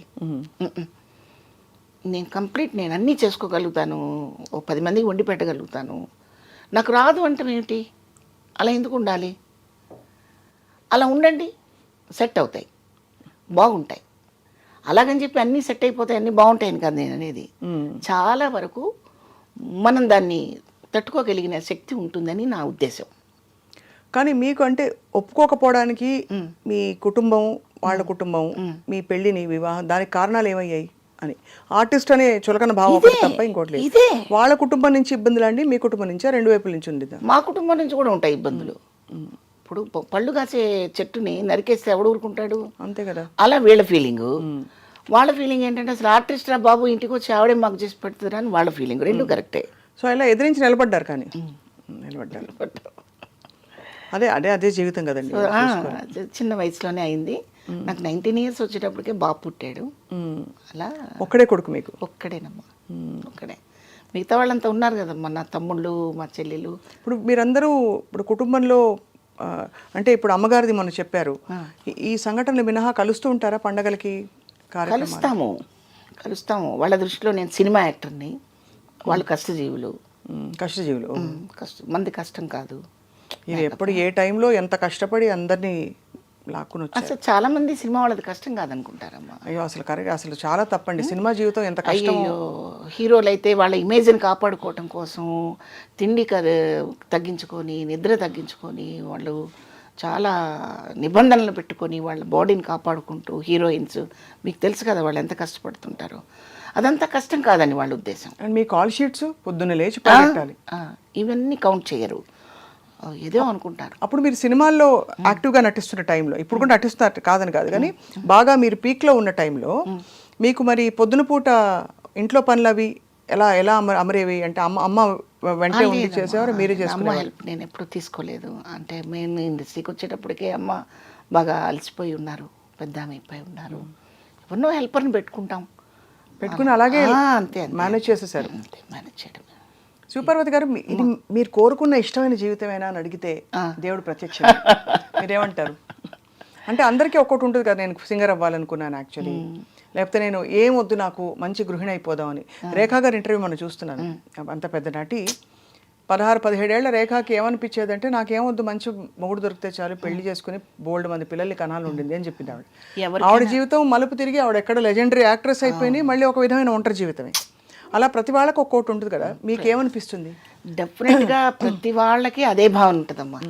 ప్రతి ఆడపిల్లకి ఒక హౌస్ వైఫ్గా బాధ్యతలతో కూడుకున్న ఇల్లాలిగా ఉండాలని కోరుకుంటారు. అంతేగాని రోజు మేకప్ వేసుకుని పొద్దున్నే పరిగెత్తాలని ఎవరు అనుకోరు. రోజు కష్టం కదండి పొద్దున్నే లేచి. ఎందుకు కష్టం కాదమ్మా, చాలా కష్టం. కానీ ఈ కష్టాన్ని ఫ్యామిలీ మెంబర్స్ గుర్తించకపోవడం దురదృష్టం, చాలా దురదృష్టం. అది దురదృష్టం. ఇప్పుడు మా హస్బెండ్ తరపు నుంచి మా మరుదులు కానివ్వండి, వాళ్ళు కానివ్వండి, మేము పెద్దవాళ్ళం అయిపోయాక ఏదో క్షమించేసి అప్పుడప్పుడు రాకలు పోకలు గడుస్తూ ఉన్నాయి తప్ప, మనస్ఫూర్తిగా ఆర్టిస్ట్కి తలుపులు అలా తెరిచి ఉంచిన దాఖలాలు అన్యాయం అది లేవు. అయితే కొన్ని పొరపాట్లు మన వైపు నుంచి కూడా ఉన్నాయి, మీకు నేను చెప్పాను కదా. అవును, మన వైపు నుంచి కూడా కొన్ని నిబంధనలు, కొన్ని పద్ధతులు పాటించకుండా ఉండడం మాత్రం జరుగుతూ ఉంది. అందరూ అలా ఉండరు, అందరినీ అలా అనుకోక్కర్లేదు. అవును, మనకి చాలామంది ఉన్నారు అలాగా. మనకి అంజలీదేవి గారు, వాళ్ళందరినీ తీసుకోండి, భానుమతి గారు, వాణిశ్రీ గారు, వాళ్ళ లైఫ్లో వాళ్ళ ఫ్యామిలీలు, పిల్లలు, సంసారాలు లేవా వాళ్ళకి? చెప్పండి.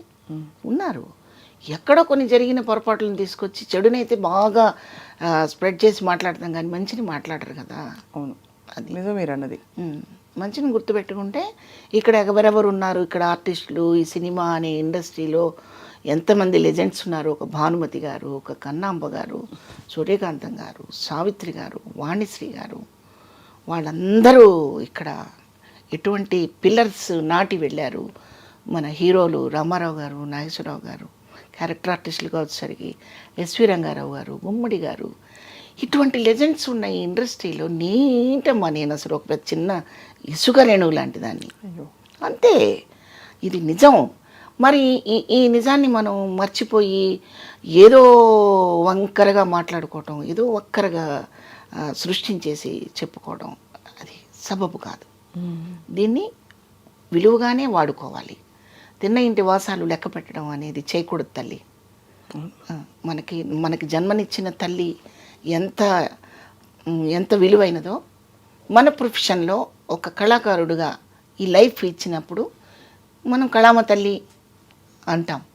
కళామ తల్లే. మరి ఎవరి ప్రొఫెషన్ వాళ్ళకి గొప్ప కదా. గొప్ప, డెఫినెట్గా మీకు అన్నం పెట్టి మిమ్మల్ని మీ వ్యక్తిత్వాన్ని, మీ ప్రతిభని బయటికి తీసుకొచ్చిన ఇండస్ట్రీ. అయితే నేను నిక్కచ్చిగా చెప్పేది ఏంటంటే, ఈ ఫీల్డ్లోకి వచ్చాను, నేను ఇలా బాధపడుతున్నాను నేను ఎప్పుడు అనుకోలేదమ్మా. దైవ సాక్షిగా నేను అనుకోలేదు. ఎందుకంటే నేను ఈరోజు మీ ముందు కూర్చొని మాట్లాడటానికి ఏంటమ్మా, నేను ఏమన్నా అమెరికా ప్రెసిడెంట్నా, లేకపోతే ఏమన్నా భారతదేశాన్ని ఉద్ధరించిందాన్ని? ఏమీ కాదు. నా కళారంగంలో నేను చేసిన కొద్దిపాటి స్పాన్లో నా పాత్రల ద్వారా మీకు తెలిసి మీ ఛానల్కి పిలిచి నా గురించి కొన్ని మాటలు మీరు తెలుసుకోవడానికి పిలిచారు. నేను ఆర్టిస్ట్ కాదు, మీరు ఎందుకు పిలుస్తారమ్మా? అసలు మీకేం అవసరం చెప్పండి, నాకేం అవసరం? అసలు నేనేం తెలుసుకుంటే చెప్తాను మీ దగ్గర. కాబట్టి ఆర్టిస్టు అవ్వడం వల్ల నష్టపోయామని రెండూ వాడనక్కర్లేదు. చాలా విషయాలు తెలుసుకున్నామని చెప్పాలి. నేను ఒక్కదాన్ని అయితే నా పాత్రే నేను తెలుసుకుంటూ ఉండేదాన్ని, ఇంకా తెలియకుండా కూడా ఏడుస్తూ ఉండేదాన్నేమో. కానీ ఒక 100 పాత్రలు చేయటం వల్ల ఎవరి దగ్గర ఎలా ప్రవర్తించాలి, ఎవరితో ఎంతవరకు మాట్లాడాలి, ఆ పాత్ర స్పాన్ ఎంతవరకు ఉంటుంది, అవసరమైతే అవతల వాళ్ళకి మనం ఏమైనా చెప్పగలిగిన స్టామినా ఉంటే చెయ్యొచ్చు కదా, ఇవన్నీ నేర్చుకునేది పాత్రల ద్వారానే. ఎంత పెద్ద చదువుకున్నా రిస్ట్రిక్టెడ్ అయిపోయి వాళ్ళ ఆఫీసులో వాళ్ళ రూమ్లో కూర్చుంటారే తప్ప అయ్యో అని ముందుకు వచ్చే నేచర్ అందరికీ ఉండకపోవచ్చు. బట్ ఒక ఆర్టిస్టు ఒక పాత్ర ద్వారా తిరగబడుతుంది, సహనం వహిస్తుంది, ఏడుస్తుంది, తన పాత్ర ద్వారా విజ్ఞానాన్ని ప్రదర్శిస్తుంది. మరి ఇవన్నీ చెప్పడం కాదా? మరి ఇవన్నీ నేర్చుకున్న మేము కూడా సగటు మనిషితో అలా ఉండడానికి అవకాశం ఉంటుందిగా. ఖచ్చితంగా. మరి మరి ఇన్ని తెలుసుకున్నప్పుడు మేము చాలా నష్టపోయానండి, నేనేదో అవుదాం అనుకున్నానండి. ఎందుకు అవుదాం అనుకున్నావు? ఏం అవుదాం అనుకున్నావు? నా నా ఫీలింగ్ మాత్రం అదేనమ్మా. ఖచ్చితంగా ఐ థింక్ మనం మామూలుగా పుట్టుటయు నిజము పోవుటయు నిజము నట్టునడి మీ పని నాటకము అన్నమాచార్య కీర్తన. అవును. అలాగా మీరు రంగస్థలం అండ్ అలాగే నటనా పరంగా నేర్చుకున్న పాత్రలు మీ జీవితం నిజ జీవితంలో మీ పాత్రలు అక్కగా కావచ్చు, ఇంటికి పెద్ద కొడుకుగా కావచ్చు, భార్యగా, అమ్మగా అన్నీ చాలా చక్కగా నెట్టుకుంటూ లాక్కుంటూ వచ్చారు కదా శివపార్వతి గారు. అవునమ్మా. ఇప్పుడు మరి టీవీ సీరియల్స్ ప్రపంచం ఎలా ఉంది మీకు? ఇక్కడ రకరకాల ప్రదేశాల నుంచి ఆర్టిస్టులు వస్తున్నారమ్మా. మన తెలుగు వాళ్ళకి కొంచెం ప్రాధాన్యత తగ్గింది. ఇస్తే ఇవ్వాలి. అవును, తగ్గింది. ఎందుకు తగ్గింది అంటే ఇదేమవుతుందంటే ఇంత వస్తువు ఇచ్చి ఒక 100 మందికి పెట్టండి అన్నట్టుగా వాళ్ళకి తక్కువ టైం ఇచ్చి ఎక్కువగా అవుట్పుట్ కావాలని కోరుకుంటున్నారు ఛానల్స్ అండ్ ప్రొడ్యూసర్స్. డైరెక్టర్ ఏం చేస్తాడు, గబగబా గబగబా గబగబా నేను డైలాగ్ ఓన్ చేసుకునే సమయం ఇవ్వడం లేదు. ఇంత ఫాస్ట్గా చెప్పేయాలి. ఈ చెప్పే దాంట్లో కొంతమంది ఆగి ఆలోచించి చెప్పారనుకోండి, వాళ్ళని తీసి పక్కన పెట్టడం, అసలు డైలాగులు రాకపోయినా వాళ్ళకి ఆనందమే. ఎందుకంటే వాళ్ళు అడగరు కదా, ఏంటిది తప్పు ఉంది ఇక్కడ అని అడగరు కదా. అవును, భాష తెలిస్తే కదా అక్కడ నేను అడగడానికి. అడగనప్పుడు ఇంకా సౌలభ్యం. అందుకని భాషరాన్ని వాళ్ళని పెట్టుకొని తీసే బదులు తీసి అవతల పడేస్తున్నారు అంతే. అలా అంటే సీరియల్స్ షూటింగ్లు అంటున్నాను నేను. సీన్స్ పాత్రలను కూడా మనం కొంచెం దాన్ని చక్కగా పాలిష్ పెట్టాలనుకుంటే టైం పోద్దనుకొని ఆర్టిస్ట్ని మార్చేస్తారు. ఆ ఆర్టిస్ట్ మార్చేసే నేపథ్యంలో వేరే వాళ్ళని తీసుకొచ్చుకోవడం పెట్టుకోవడం కొంచెం జరుగుతూ ఉంది. ఆ మధ్య డబ్బింగ్ సీరియల్స్ వల్ల అయిన ఇబ్బందులు చాలా యుద్ధం చేశారు, కానీ మన వాళ్ళు ఏమీ పాపం సాధించలేకపోయారు. ఇంకా వదిలేశారు కదా. ఇప్పుడేమో ఆర్టిస్టులని వేరే వాళ్ళని తీసుకొస్తున్నారనే ఒక తీసుకొస్తున్నారు, ఇబ్బంది ఉంది. కానీ అయినా కూడా కన్నడ నేర్చుకోవాలి. ఇప్పుడు మేము మాకు వాళ్ళతో మాట్లాడాలంటే కన్నడ రాదు కాబట్టి ముందుగా కొన్ని పదాలు నేర్చుకొని అది అట్లా అయిపోయింది. అది నేను తప్పు అనడం లేదు. మంచి ఆర్టిస్టులు ఉన్నారు కన్నడ నుంచి, చాలా మంచి హీరోయిన్స్ ఉన్నారు, హీరోలు ఉన్నారు, అందరూ ఉన్నారు. ఇక్కడ వాళ్ళని కూడా కలుపుకుంటే అభ్యంతరం లేదు. మీరు పాలు తోడేయాలంటే పెరుగు కావాల్సిందే. అచ్చంగా పాలు అలాగే పెట్టారు విరిగిపోతాయి కదా. అవును, కనీసం తోడన్నా వేయాలి కదా అందులో. అట్లా ఆర్టిస్టులని ఇక్కడ వాళ్ళని కూడా కొంచెం వాడితే ఖచ్చితంగా వాడాలి. బాగుంటుంది. ఇక్కడ ఏం తక్కువ టాలెంట్, అసలు ఎంతమంది గొప్ప గొప్ప ఆర్టిస్టులు ఉన్నారు. మంచి ఆర్టిస్టులు ఉన్నారు, చాలా మంచి ఆర్టిస్టులు ఉన్నారు. టైమింగ్స్ కొంచెం పాటించలేకపోవడం, మా ఏజ్ లాంటి మా లాంటి వాళ్ళు, అది వాళ్ళకి కొంచెం ఇబ్బందిగా ఉండడం చేత ఇలా జరుగుతున్నాయని నేను అనుకుంటున్నా. మీ బెస్ట్ ఫ్రెండ్ ఎవరు శివపార్వతి గారు? శకుంతల గారా అప్పుడు ఒకప్పుడు? కాదమ్మా. ఎవరు మీకు బాగా సన్నిహితులు ఇండస్ట్రీలో? సన్నిహితులుగా అట్లా గబుక్కున చెప్పలేను, ఎందుకంటే నాకంటే పెద్దవాళ్ళు, వాళ్ళు నా ఫ్రెండ్స్ అంటాను వీల్లేదు. ఎక్కువగా అన్నపూర్ణ గారితో మాట్లాడుతుంటాను, రమాప్రభు గారితో మాట్లాడుతుంటాను, ఎప్పుడో ఒకసారి వాణిశ్రీ గారితో మాట్లాడతాను.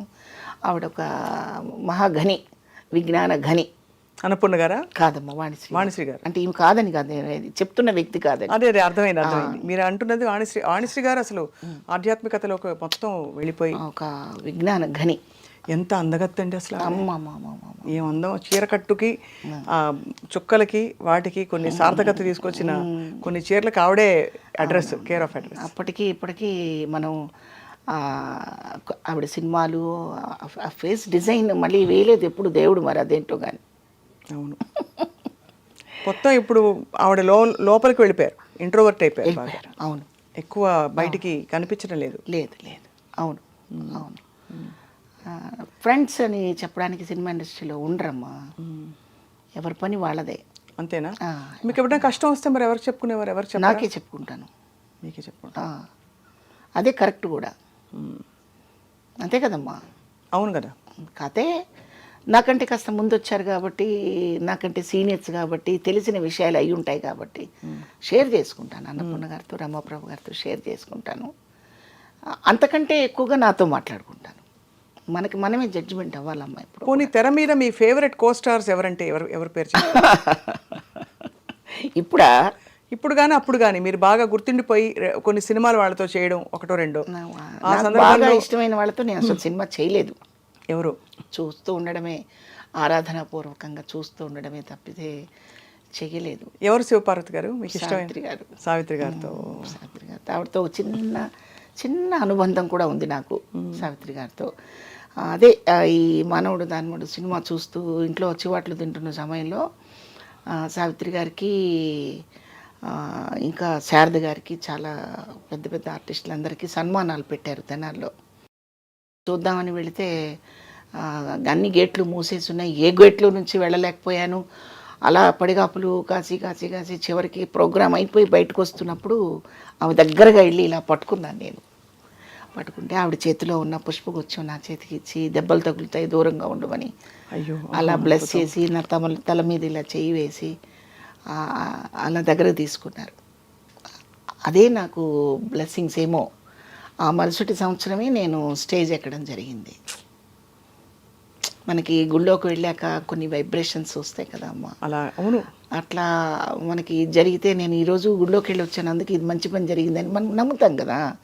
అట్లాగే ఆమెని టచ్ చేసి ఆమె కోసం అంత టైం వెయిట్ చేసి ఆమెను కలిసిన అనుభూతి నాకు చాలా ఆనందంగా ఉంటుంది. ఇంకా తర్వాత ఇక వాణిశ్రీ గారు ఇంకా చెప్పనాలి కానీ మాటలు ఎన్నో ఉంటాయి గుండెల్లో. ఒక యాక్టింగే కాదు, ఆవిడ చీరకట్టు, బొట్టు, హెయిర్ స్టైలు, ఆవిడ హావభావాలు ఒకటని కాదు. చిన్నబాబు చిన్నబాబు అంటుంటే ఆవిడ హావభావాలు చూడాలి. అస్సలు ఒకటని కాదు. ఆవిడ సినిమాలు ఆల్మోస్ట్ నేను అన్నీ చూశాను. మేకప్ లేని సినిమాలు చూశాను, బాగా తీర్చిదిద్దిన బొమ్మలాగా తయారైన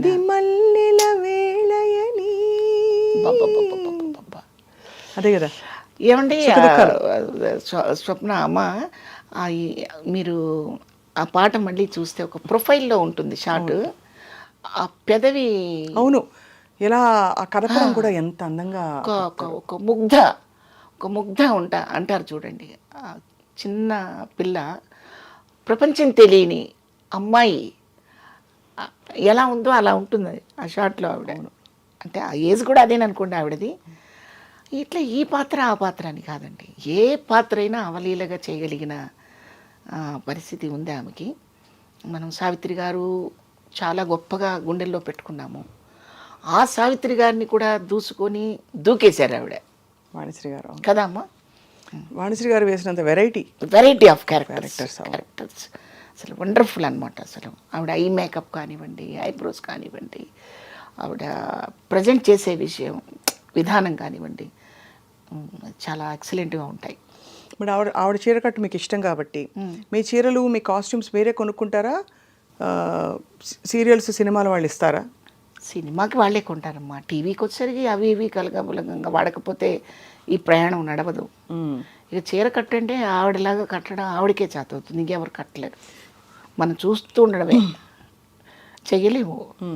బట్టల పిచ్చి ఉందా మీకు? నగల పిచ్చి, బట్టల పిచ్చి ఉంది. అది అందరికీ ఉంటుంది. ప్రతి మనకి పిచ్చి ఉన్నా లేకపోయినా మనకి పిచ్చి పెట్టేలా చేస్తారు మన ప్రొఫెషన్లో. ఎందుకంటే మీకు ఎప్పుడూ ఒక సూట్ కేసు ప్యాక్ అయ్యి రెడీగా ఉండాలి, నాకు తెలిసి. అంతేనా?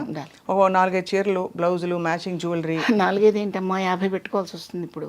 అవునా? ఫుల్ బిజీ అయితే. ఎన్ని రోజులు పనిచేస్తారు శివపార్వతి గారు పర్ మంత్ ఇప్పుడు? సీరియల్కి అయితే ఒక 10 రోజులు, 12 రోజులు, నెలలో అలా పెట్టుకుని 50-60 చీరలతో రెడీగా ఉంటారు ఎప్పుడు. ఎప్పుడు పిలుపు వస్తుంది, కాల్ షీట్ రెడీ రండి. వాళ్ళు కొన్ని కొంటారు, అవి కొన్ని నచ్చవు మనకి, క్యారెక్టర్కి నప్పవు. అప్పుడు మనం కొన్ని చొరవ చేసుకొని కట్టడము, కొనుక్కోవడము, ఇవన్నీ చేయాలి. లేకపోతే ముందుకు వెళ్ళదు సీరియల్. అంతే కదా.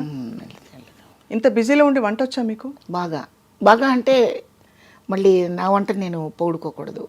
ఓకే, నేను వంట చేసుకుంటాను, చక్కగా అలాగే గడుస్తుంది. వంట మనిషి మీదే డిపెండ్ అవ్వాలని ఏం లేదు తల్లి. ఏం చేస్తారు ఆరోగ్యం కాపాడుకోవడానికి? ఎప్పుడు ప్రత్యేకంగా ఏమి చేయనమ్మా. ఆకలి అయితే తింటాను, అట్లేం లేదు. ఆకలి అయితే నేను తింటాను, ఆకలి కాకపోతే తిన్ను, అదే, ఇంకేం చేయను నేను. శుభం. అది చాలా గొప్ప పెద్ద పూర్వం చెప్పే. ఆకలి కాకపోతే 8 అయింది కాబట్టి ఇడ్లీ తినాలి, 1 గంట అయింది కాబట్టి భోజనం చేయాలి, మళ్ళీ సాయంత్రం 7 అయింది కాబట్టి భోజనం చేయాలి, అట్లా ఏం లేదు. ఆకలి అవ్వకపోతే స్టాప్, ఆకలి అయింది తింటారు అంతే. అంతేగాని సౌందర్య సాధనాలు, ఆరోగ్య సూత్రాలు అంత లేదు. కానీ ఎప్పుడూ సహజంగా కళకళలాడుతూ అలా అంత నిండైన బొట్టు పెట్టుకుని చక్కగా ఉంటారు. ఎప్పుడైనా గెటప్ మార్చారా మీరు? చండీ రాణి ఆ టైప్లో ఆ రోజుల్లోనా? మార్చాం కదమ్మా. ఇప్పుడు సినిమాలోనే మీకు పాండురంగడికి వచ్చేసరికి చాలా సాఫ్ట్గా ఉంటుంది. సీమసింహం వచ్చేసరికి దానికి కాంట్రాస్ట్గా ఉంటుంది. కొంచెం చిన్న చిన్న మార్పులు చేసుకోకపోతే క్యారెక్టర్ సక్సెస్ అవుతుంది కదా. మనం కట్టుబొట్టు ఖచ్చితంగా మారాల్సిందే, లేకపోతే మళ్ళీ బాగుంటుంది. చాలా గొప్ప ప్రయాణం ఇది.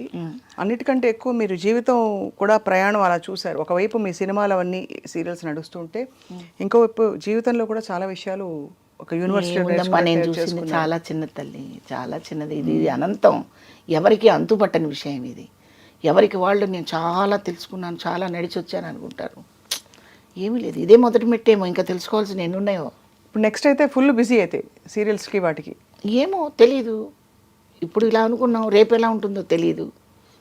తప్పకుండా మీరు ఎప్పుడు అలా నిండుగా కళకళలాడుతూ కొత్త కొత్త క్యారెక్టర్స్తో మా అందరినీ పలకరిస్తూ ఉండాలని మా కోరిక శివపార్వతి గారు. తప్పకుండా. ఇంత ఇండస్ట్రీ జీవితం చూశారు మీరు శివపార్వతి గారు.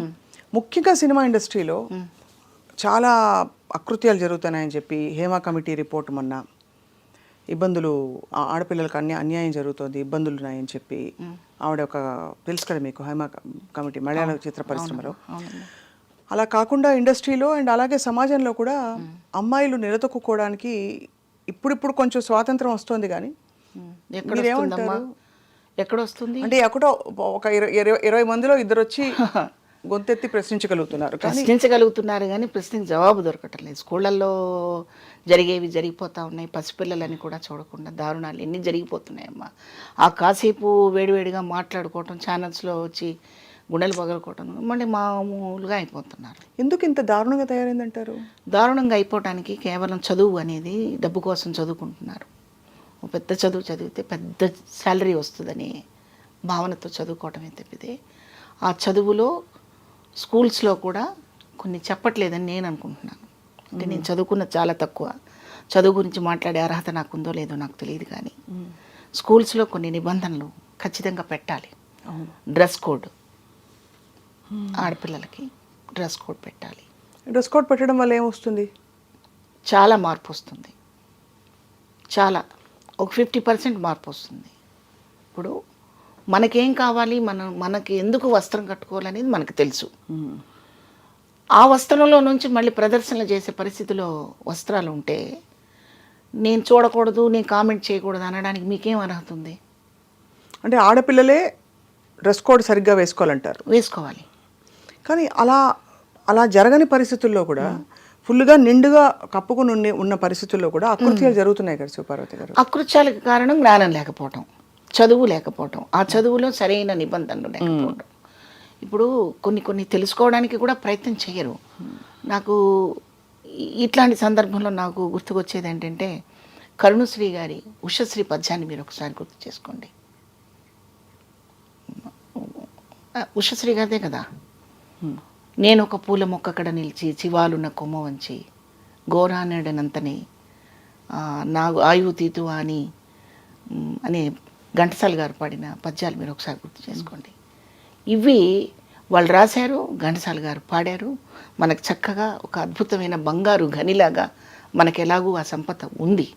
కానీ ఆ సంపదని అప్పుడప్పుడు మనం మెళ్ళ వేసుకున్న హారంలాగా వాటిని కూడా బయటికి తీసి చదవాలి, వినాలి.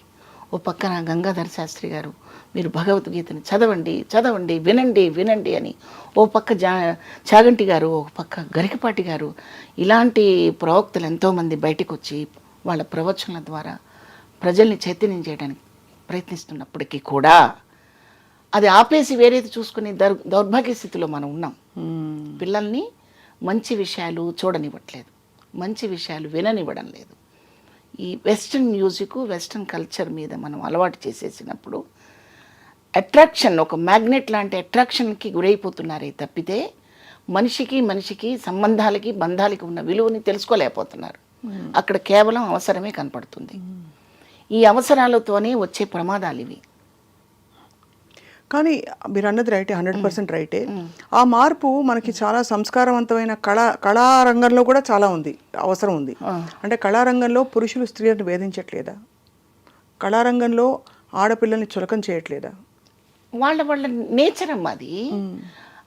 ఈ మాటలు మనకు అన్ని చోట్ల వర్తిస్తాయి, అన్ని చోట్ల ఉంటాయి. కానీ ముఖ్యంగా కళాకారులకి సున్నితత్వం, మనకి పద్యాలు, పురాణాలు, ఇతిహాసాలు అన్ని తెలిసి ఉండాలని అనుకునే చోట కూడా మనకి ఇటువంటి పరిస్థితులే దర్శనమిస్తున్నాయి. దాని మూల కారణం, దానికి పరిష్కారం ఏంటి?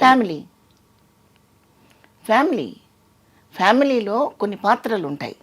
అసలు ఇవాళ ఫ్యామిలీలో అన్ని పాత్రలు ఉంటున్నాయా? ఉండట్లేదు. ఎందుకు? అందరూ లోన్లీగా బతకడానికి ఇష్టపడుతున్నారు. ఉండడానికి పెద్ద పెద్ద భవంతులు ఉంటాయి, అందులో ఇద్దరే ఉంటారు, టీవీ పెట్టుకుంటారు, లేదా ఫోన్ చూసుకుంటుంటారు. పిల్లాడు ఏడిస్తే చనుబాలు ఇచ్చే రోజు, పిల్లాడు ఏడిస్తే లేదా చనుబాలు ఇవ్వడానికి కుదరక ఒక పాలపీక పెట్టే రోజు పోయి సెల్ ఫోన్ చేతికి ఇచ్చే పరిస్థితి వచ్చినప్పుడు వాడు మన మాట ఎందుకు వింటాడు? పుట్టిన దగ్గర నుంచి నువ్వు పొల్యూట్ చేస్తున్నావు పిల్లల్ని. వాడికి ఊహొచ్చాక, వాడికి అడుగులు వేయడం వచ్చాక వెస్ట్రన్ మ్యూజిక్ వినిపిస్తున్నావు. మరి వాడు ఆ వెస్ట్రన్ కల్చర్లో వెళ్ళిపోతాడు. అంటే ఏం చేసినా తప్పు లేదు అక్కడ. మనకి అలా కాదు కదమ్మా. మన ఇండియాలో అలా ఉందా చెప్పండి, మీరు చెప్పండి. ఈ జీవన స్టైళ్ళు మారినప్పుడు ఏం చేసినా తప్పు కాదనే పరిస్థితిలో మగపిల్లలు ఉంటున్నారు. నువ్వు మంచివాడివి కాకపోతే నీ ప్రాణం తీస్తారా అనే తండ్రి లేడు, నీ ప్రవర్తన కరెక్ట్గా లేకపోతే నీకు అన్నం పెట్టను అని తల్లి లేదు. అవునా కాదా చెప్పండి? అంత పట్టించుకోవట్లేదు, అంత నిన్న నేనేదో షాపింగ్కి వెళ్ళానమ్మా, ఏదో కొనడానికి షాపింగ్కి వెళ్ళాను నిన్న సాయంత్రం. మొత్తం షాప్ అంతా తిరిగారు. 5 years బాబమ్మ వెళ్ళిపోతున్నాడు బయటికి. వాడు ఏడ్ చేస్తున్నాడు. ఇంత షాప్ తిరిగారు ఏంటండి, మీకు డ్రెస్ దొరకలేదా, వెళ్ళిపోతున్నారు ఏంటి, వాడు ఎందుకు ఏడుస్తున్నాడంటే వాడికి నచ్చదండి, వాడికి నచ్చదు. 5 సంవత్సరాల పిల్లాడికి ఏంటమ్మా నచ్చదు? అదే కదా చెప్పండి. వాడికి నచ్చదండి, ఇంకో షాప్కి వెళ్దాం అన్నాడు, అందుకని ఇంకో షాప్కి తీసుకెళ్తున్నారు వాళ్ళు. నేనన్నాను, మీరు కొన్నది ఇవ్వడం నేర్పండి, వేసుకోవడం నేర్పండి అమ్మా. వాడికి ఏం తెలుస్తుంది 5 సంవత్సరాల పిల్లాడికి అంటే? లేదండి, రేపు బర్త్డే వాడిది, రేపు వేసుకోవడం చెప్తుంది తల్లి. అది గొప్పగా ఫీల్ అవుతున్నారు. అంటే అంత ఇండిపెండెన్స్ ఇవ్వడం. అది అలా చేయకండి. చాలా వరకు మార్పు వస్తుంది. కానీ మంచి చెడు చెప్పవలసిన బాధ్యత తల్లిదండ్రులదే. షార్ట్ కట్ మెథడ్స్ వెతుక్కుని ఇప్పటికి వాడు ఏడు పాపితే చాలు అని అప్పటికప్పుడు ఏదో వెతుక్కుంటే షార్ట్ కట్ మెథడ్స్. అది ఏడిస్తే సెల్ ఫోను, ఏడిస్తే టీవీ, ఆ టీవీలో వాడు ఏది ఎంజాయ్ చేస్తున్నారో అది పెడతారు. మరి అప్పుడు వాడు ఎలా నేర్చుకుంటాడు చెప్పండి? ఇంట్లో ఒక వస్తువు పగలగొట్టాడు అనుకోండి, వాడిని బెదిరించాలి, భయపెట్టాలి, తప్పు అని చెప్పాలి. అలా చెప్పకుండా పోతే పోయిందిలే అని ఒకసారి అంటే వాడు ఇంకా 4 పగలు కొడతాడు. నేను అనుకుంటున్నానమ్మా ఇలా అని. ఆ నేచర్ని బిల్డప్ చేసుకునేది అక్కడే. అవును, అంటే ఆ అశ్రద్ధ నుంచి ఇలా పిల్లలు ఇలా తయారవుతున్నారు, బాధ్యత రహితంగా. అవును, తెలియనితనంతో తర్వాత వాడు ఏమవుతున్నాడు, వాడి మెంటల్ కండిషన్ సరిగా ఉండట్లేదు, మానసిక రుగ్మతలతోటి పెరుగుతాడు వాడు. ఎప్పుడు సెల్ ఫోను, ఈ పబ్జీలు, ఇంకేమిటో ఉంటాయి ఫోన్లో మొత్తం. ఇవి చూసుకుంటూ వాడి మనసు అమ్మని కూడా దుర్మార్గంగా చూసే పరిస్థితికి వస్తాడు వాడు. అమ్మ దగ్గర అలా ప్రవర్తించలేడు కాబట్టి అమ్మాయిలు వెంట పడతాడు, పసిపిల్లలను కూడా దుర్మార్గంగా చిరిమేస్తాడు. కాబట్టి ఫస్ట్ ఎక్కడ మనకి మూలాలు ఉన్నాయో ఆ మూలాల దగ్గర నుంచి దాన్ని రిపేర్ చేసుకుంటూ రావాలి. కానీ వాడు తప్పు చేశాడని వారికి ఉరిశిక్ష వేసినంత మాత్రాన ఎంతమందిని మనం అలా ఉరిశిక్ష వేస్తాం? నేను అనుకుంటున్నాను. మంచి మాట చెప్పారంటే ఇది పునాదులు సరివ్వకపోతే చాలా మందికి నచ్చకపోవచ్చు నేను చెప్పే విషయం. నచ్చకపోవచ్చు కాదు, నచ్చదు. ఒక వయసు వచ్చాక అమ్మాయి అమ్మలాగానే ఉండాలమ్మా. అమ్మాయి అయినా అమ్మలాగానే ఉండాలి. అమ్మాయి వాడి ముందు వేరే రకంగా కనిపిస్తుంది అనుకోండి, వాడు క్రమశిక్షణతో పెరగడు, ఖచ్చితంగా పెరగడు. వాడి భార్యకి ఏం చెప్తాడు? చెప్పలేడు, ధైర్యం లేదు. అమ్మాయితే భరిస్తుంది కానీ ఎంత కష్టమైనా భార్య భరించదు కదమ్మా. అంతే, నిజమే. డైవర్స్ ఇవ్వడానికి 5 నిమిషాలు రెడీగా ఉంటారు. అందుకని మా పిల్లలు భయపడుతున్నారు, వీళ్ళ పిల్లల్ని మందలించడానికి వాళ్ళు భయపడుతున్నారు. స్వేచ్ఛ. ఈ స్వేచ్ఛ పర్వంలో ఏవేవో ఎన్నో జరిగిపోతుంటాయి. అవి ఎప్పుడో మనం అవి సమసిపోయాక, అల్లరంతా సమసిపోయాక మనం మాట్లాడుకుంటే ఏం ఉపయోగం ఉందమ్మా? వాస్తవం, సంఘటనలు జరిగాక ఎంత చర్చించుకున్నా లాభం లేదు. ఏంటి ఉపయోగం? ఎవరికి వాళ్ళు ఆ కుటుంబాలు బాగా బాగుపడితే పిల్లలు కూడా బాగుపడతారు, వాళ్ళ విలువలు కూడా ఉదయాన్నే లేవగానే నువ్వు దేవుణ్ణి చూడాలి అని చెప్పండి. ఇంట్లో నువ్వు చూడాలి ఖచ్చితంగా. ఏది? పాలు తాగి కాస్త నాకు అన్నం పెట్టు అనే ఏజ్ దగ్గర నుంచి ఎందుకమ్మా పసిబిడ్డలను పెట్టుకొని ఇలా దండం పెట్టించేవాళ్ళం చిన్నప్పుడు. నాకు బాగా గుర్తు. గుళ్ళల్లో ఇలా పసిబిడ్డలను తీసుకుని ఒళ్ళో కూర్చోబెట్టుకొని రామ్ రామ్ రామ్ అను నాన్న అంటే వాళ్ళ అలా ఎంజాయ్ చేసి ఇట్లా అంటూ ఆడుకునేవాళ్ళు పిల్లలు. అది అలవాటైపోతుంది. అవును కదా. మరి అది అలవాటు చేయకుండా అసలు ఇంట్లో ఓ పూజ చేసుకోవాలి, దేవుడిని పొద్దున్నే లేచి చక్కగా ఫ్రెష్గా ఆ శుభోదయాన్ని ఎంజాయ్ చేయాలి, దేవుడికి దండం పెట్టుకునే బయటికి వెళ్ళాలి అని చెప్పే కుటుంబాలు చాలా కొద్దిగా కనిపిస్తున్నాయి వాళ్ళ రోజున. చెప్పిన వాళ్ళు శత్రువు అవుతున్నారు. అవును. ఇంకా చెప్తే చాదస్తం అంటారు, ఇంకా చెప్తే తీసుకెళ్ళి ఓల్డేజంలో పడేస్తారు. కాదంటారా? కరెక్ట్గా అన్నారు. మరి అప్పుడు ఇలాంటివి జరుగుతూనే ఉంటాయి. అవును. మనం ఆ తర్వాత అయ్యో అలా జరిగిందండి, పలానా చోట అలా జరిగిందండి, అయ్యో అయ్యో అని మనం ఏదో చాలా ఒడ్డున్న ఉన్న వాళ్ళలాగా మనం మాట్లాడుకుంటూ ఉంటాం. చేయి కాలిపోయిన వాడు బాధపడి పడుతూనే ఉంటాడు. పర్ఫెక్ట్గా చెప్పారండి. ఐ థింక్ ఇది చాలా అవసరమైన విషయం మీరు చెప్పింది. అందరూ ఎవరికి వాళ్ళ పరిస్థితుల్ని ఒక్కసారి పరిశీలించుకోవాలి. మనం ఎలా ఇప్పుడు పెంచుతున్నాం. షాప్కి వెళ్తే రకరకాల డ్రెస్సులు అడుగుతారమ్మా పిల్లలు. మనకంటూ ఒక గిరిగీసి పెట్టాల్సిందే. ఆ బౌండరీస్ లేకపోతే పెట్టాల్సిందే. నేను తప్పు మాట్లాడుతున్నాను అస్సలు లేదండి. అంటే ఇది రకరకాల మీరు అన్నట్టు పాత పద్ధతులు మళ్ళీ రావాలి. ఆ వస్తేనే కొంచెం కొద్దో గొప్ప అర్థం అవుతుంది. అంటే ఇండిపెండెన్స్ ఇవ్వడం, పిల్లల వ్యక్తిత్వానికి కూడా విలువ ఇవ్వాలి అనే ఒక థియరీ ఇప్పుడు ఉంది.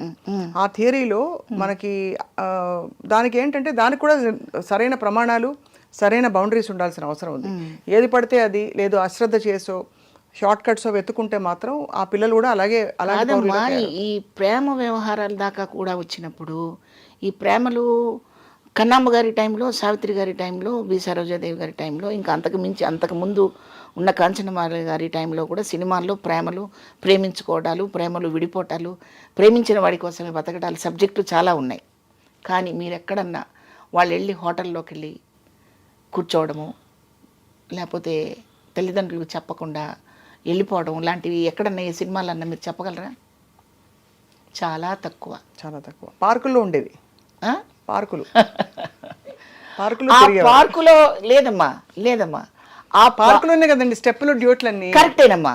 ఆ పార్కుని కూడా వీడి ఊహ ఎంత లాజిక్గా చెప్తాడంటే డైరెక్టరు, పార్కుకి వెళితే అక్కడ ఎంజాయ్ చేస్తే, అక్కడ సరదాగా పాటలు పాడుకుంటే అనేది ఊహించుకుని అన్నట్టుగా మనకు చెప్పేవాళ్ళే తప్పితే సాయంత్రం అక్కడికి వచ్చే నువ్వు అన్న దాఖలా చాలా తక్కువ. అవునా కదా చెప్పండి. అంటే ఆ క్యారెక్టర్ మెచ్యూరిటీని బట్టి, ఆ చొరవని బట్టి పెట్టేవాళ్ళే తప్ప ఆ సీన్స్ నేను 6కి పలానా క్లబ్కి వస్తున్నాను అక్కడికి వచ్చి అనే అంత కల్చర్ మనకు అప్పుడు కల్చర్ లేదు. క్లబ్ అనేది అసలు అవుట్ ఆఫ్ క్వశ్చన్. ఫాస్ట్ అసలు ప్యాంట్ వేసుకోవడమే లేదు కదా ఆ రోజుల్లో సినిమాల్లో. ఇప్పుడు మీరు అన్నది రైటే. ఈ కాలానికి కొన్ని విషయాలు మారినా కూడా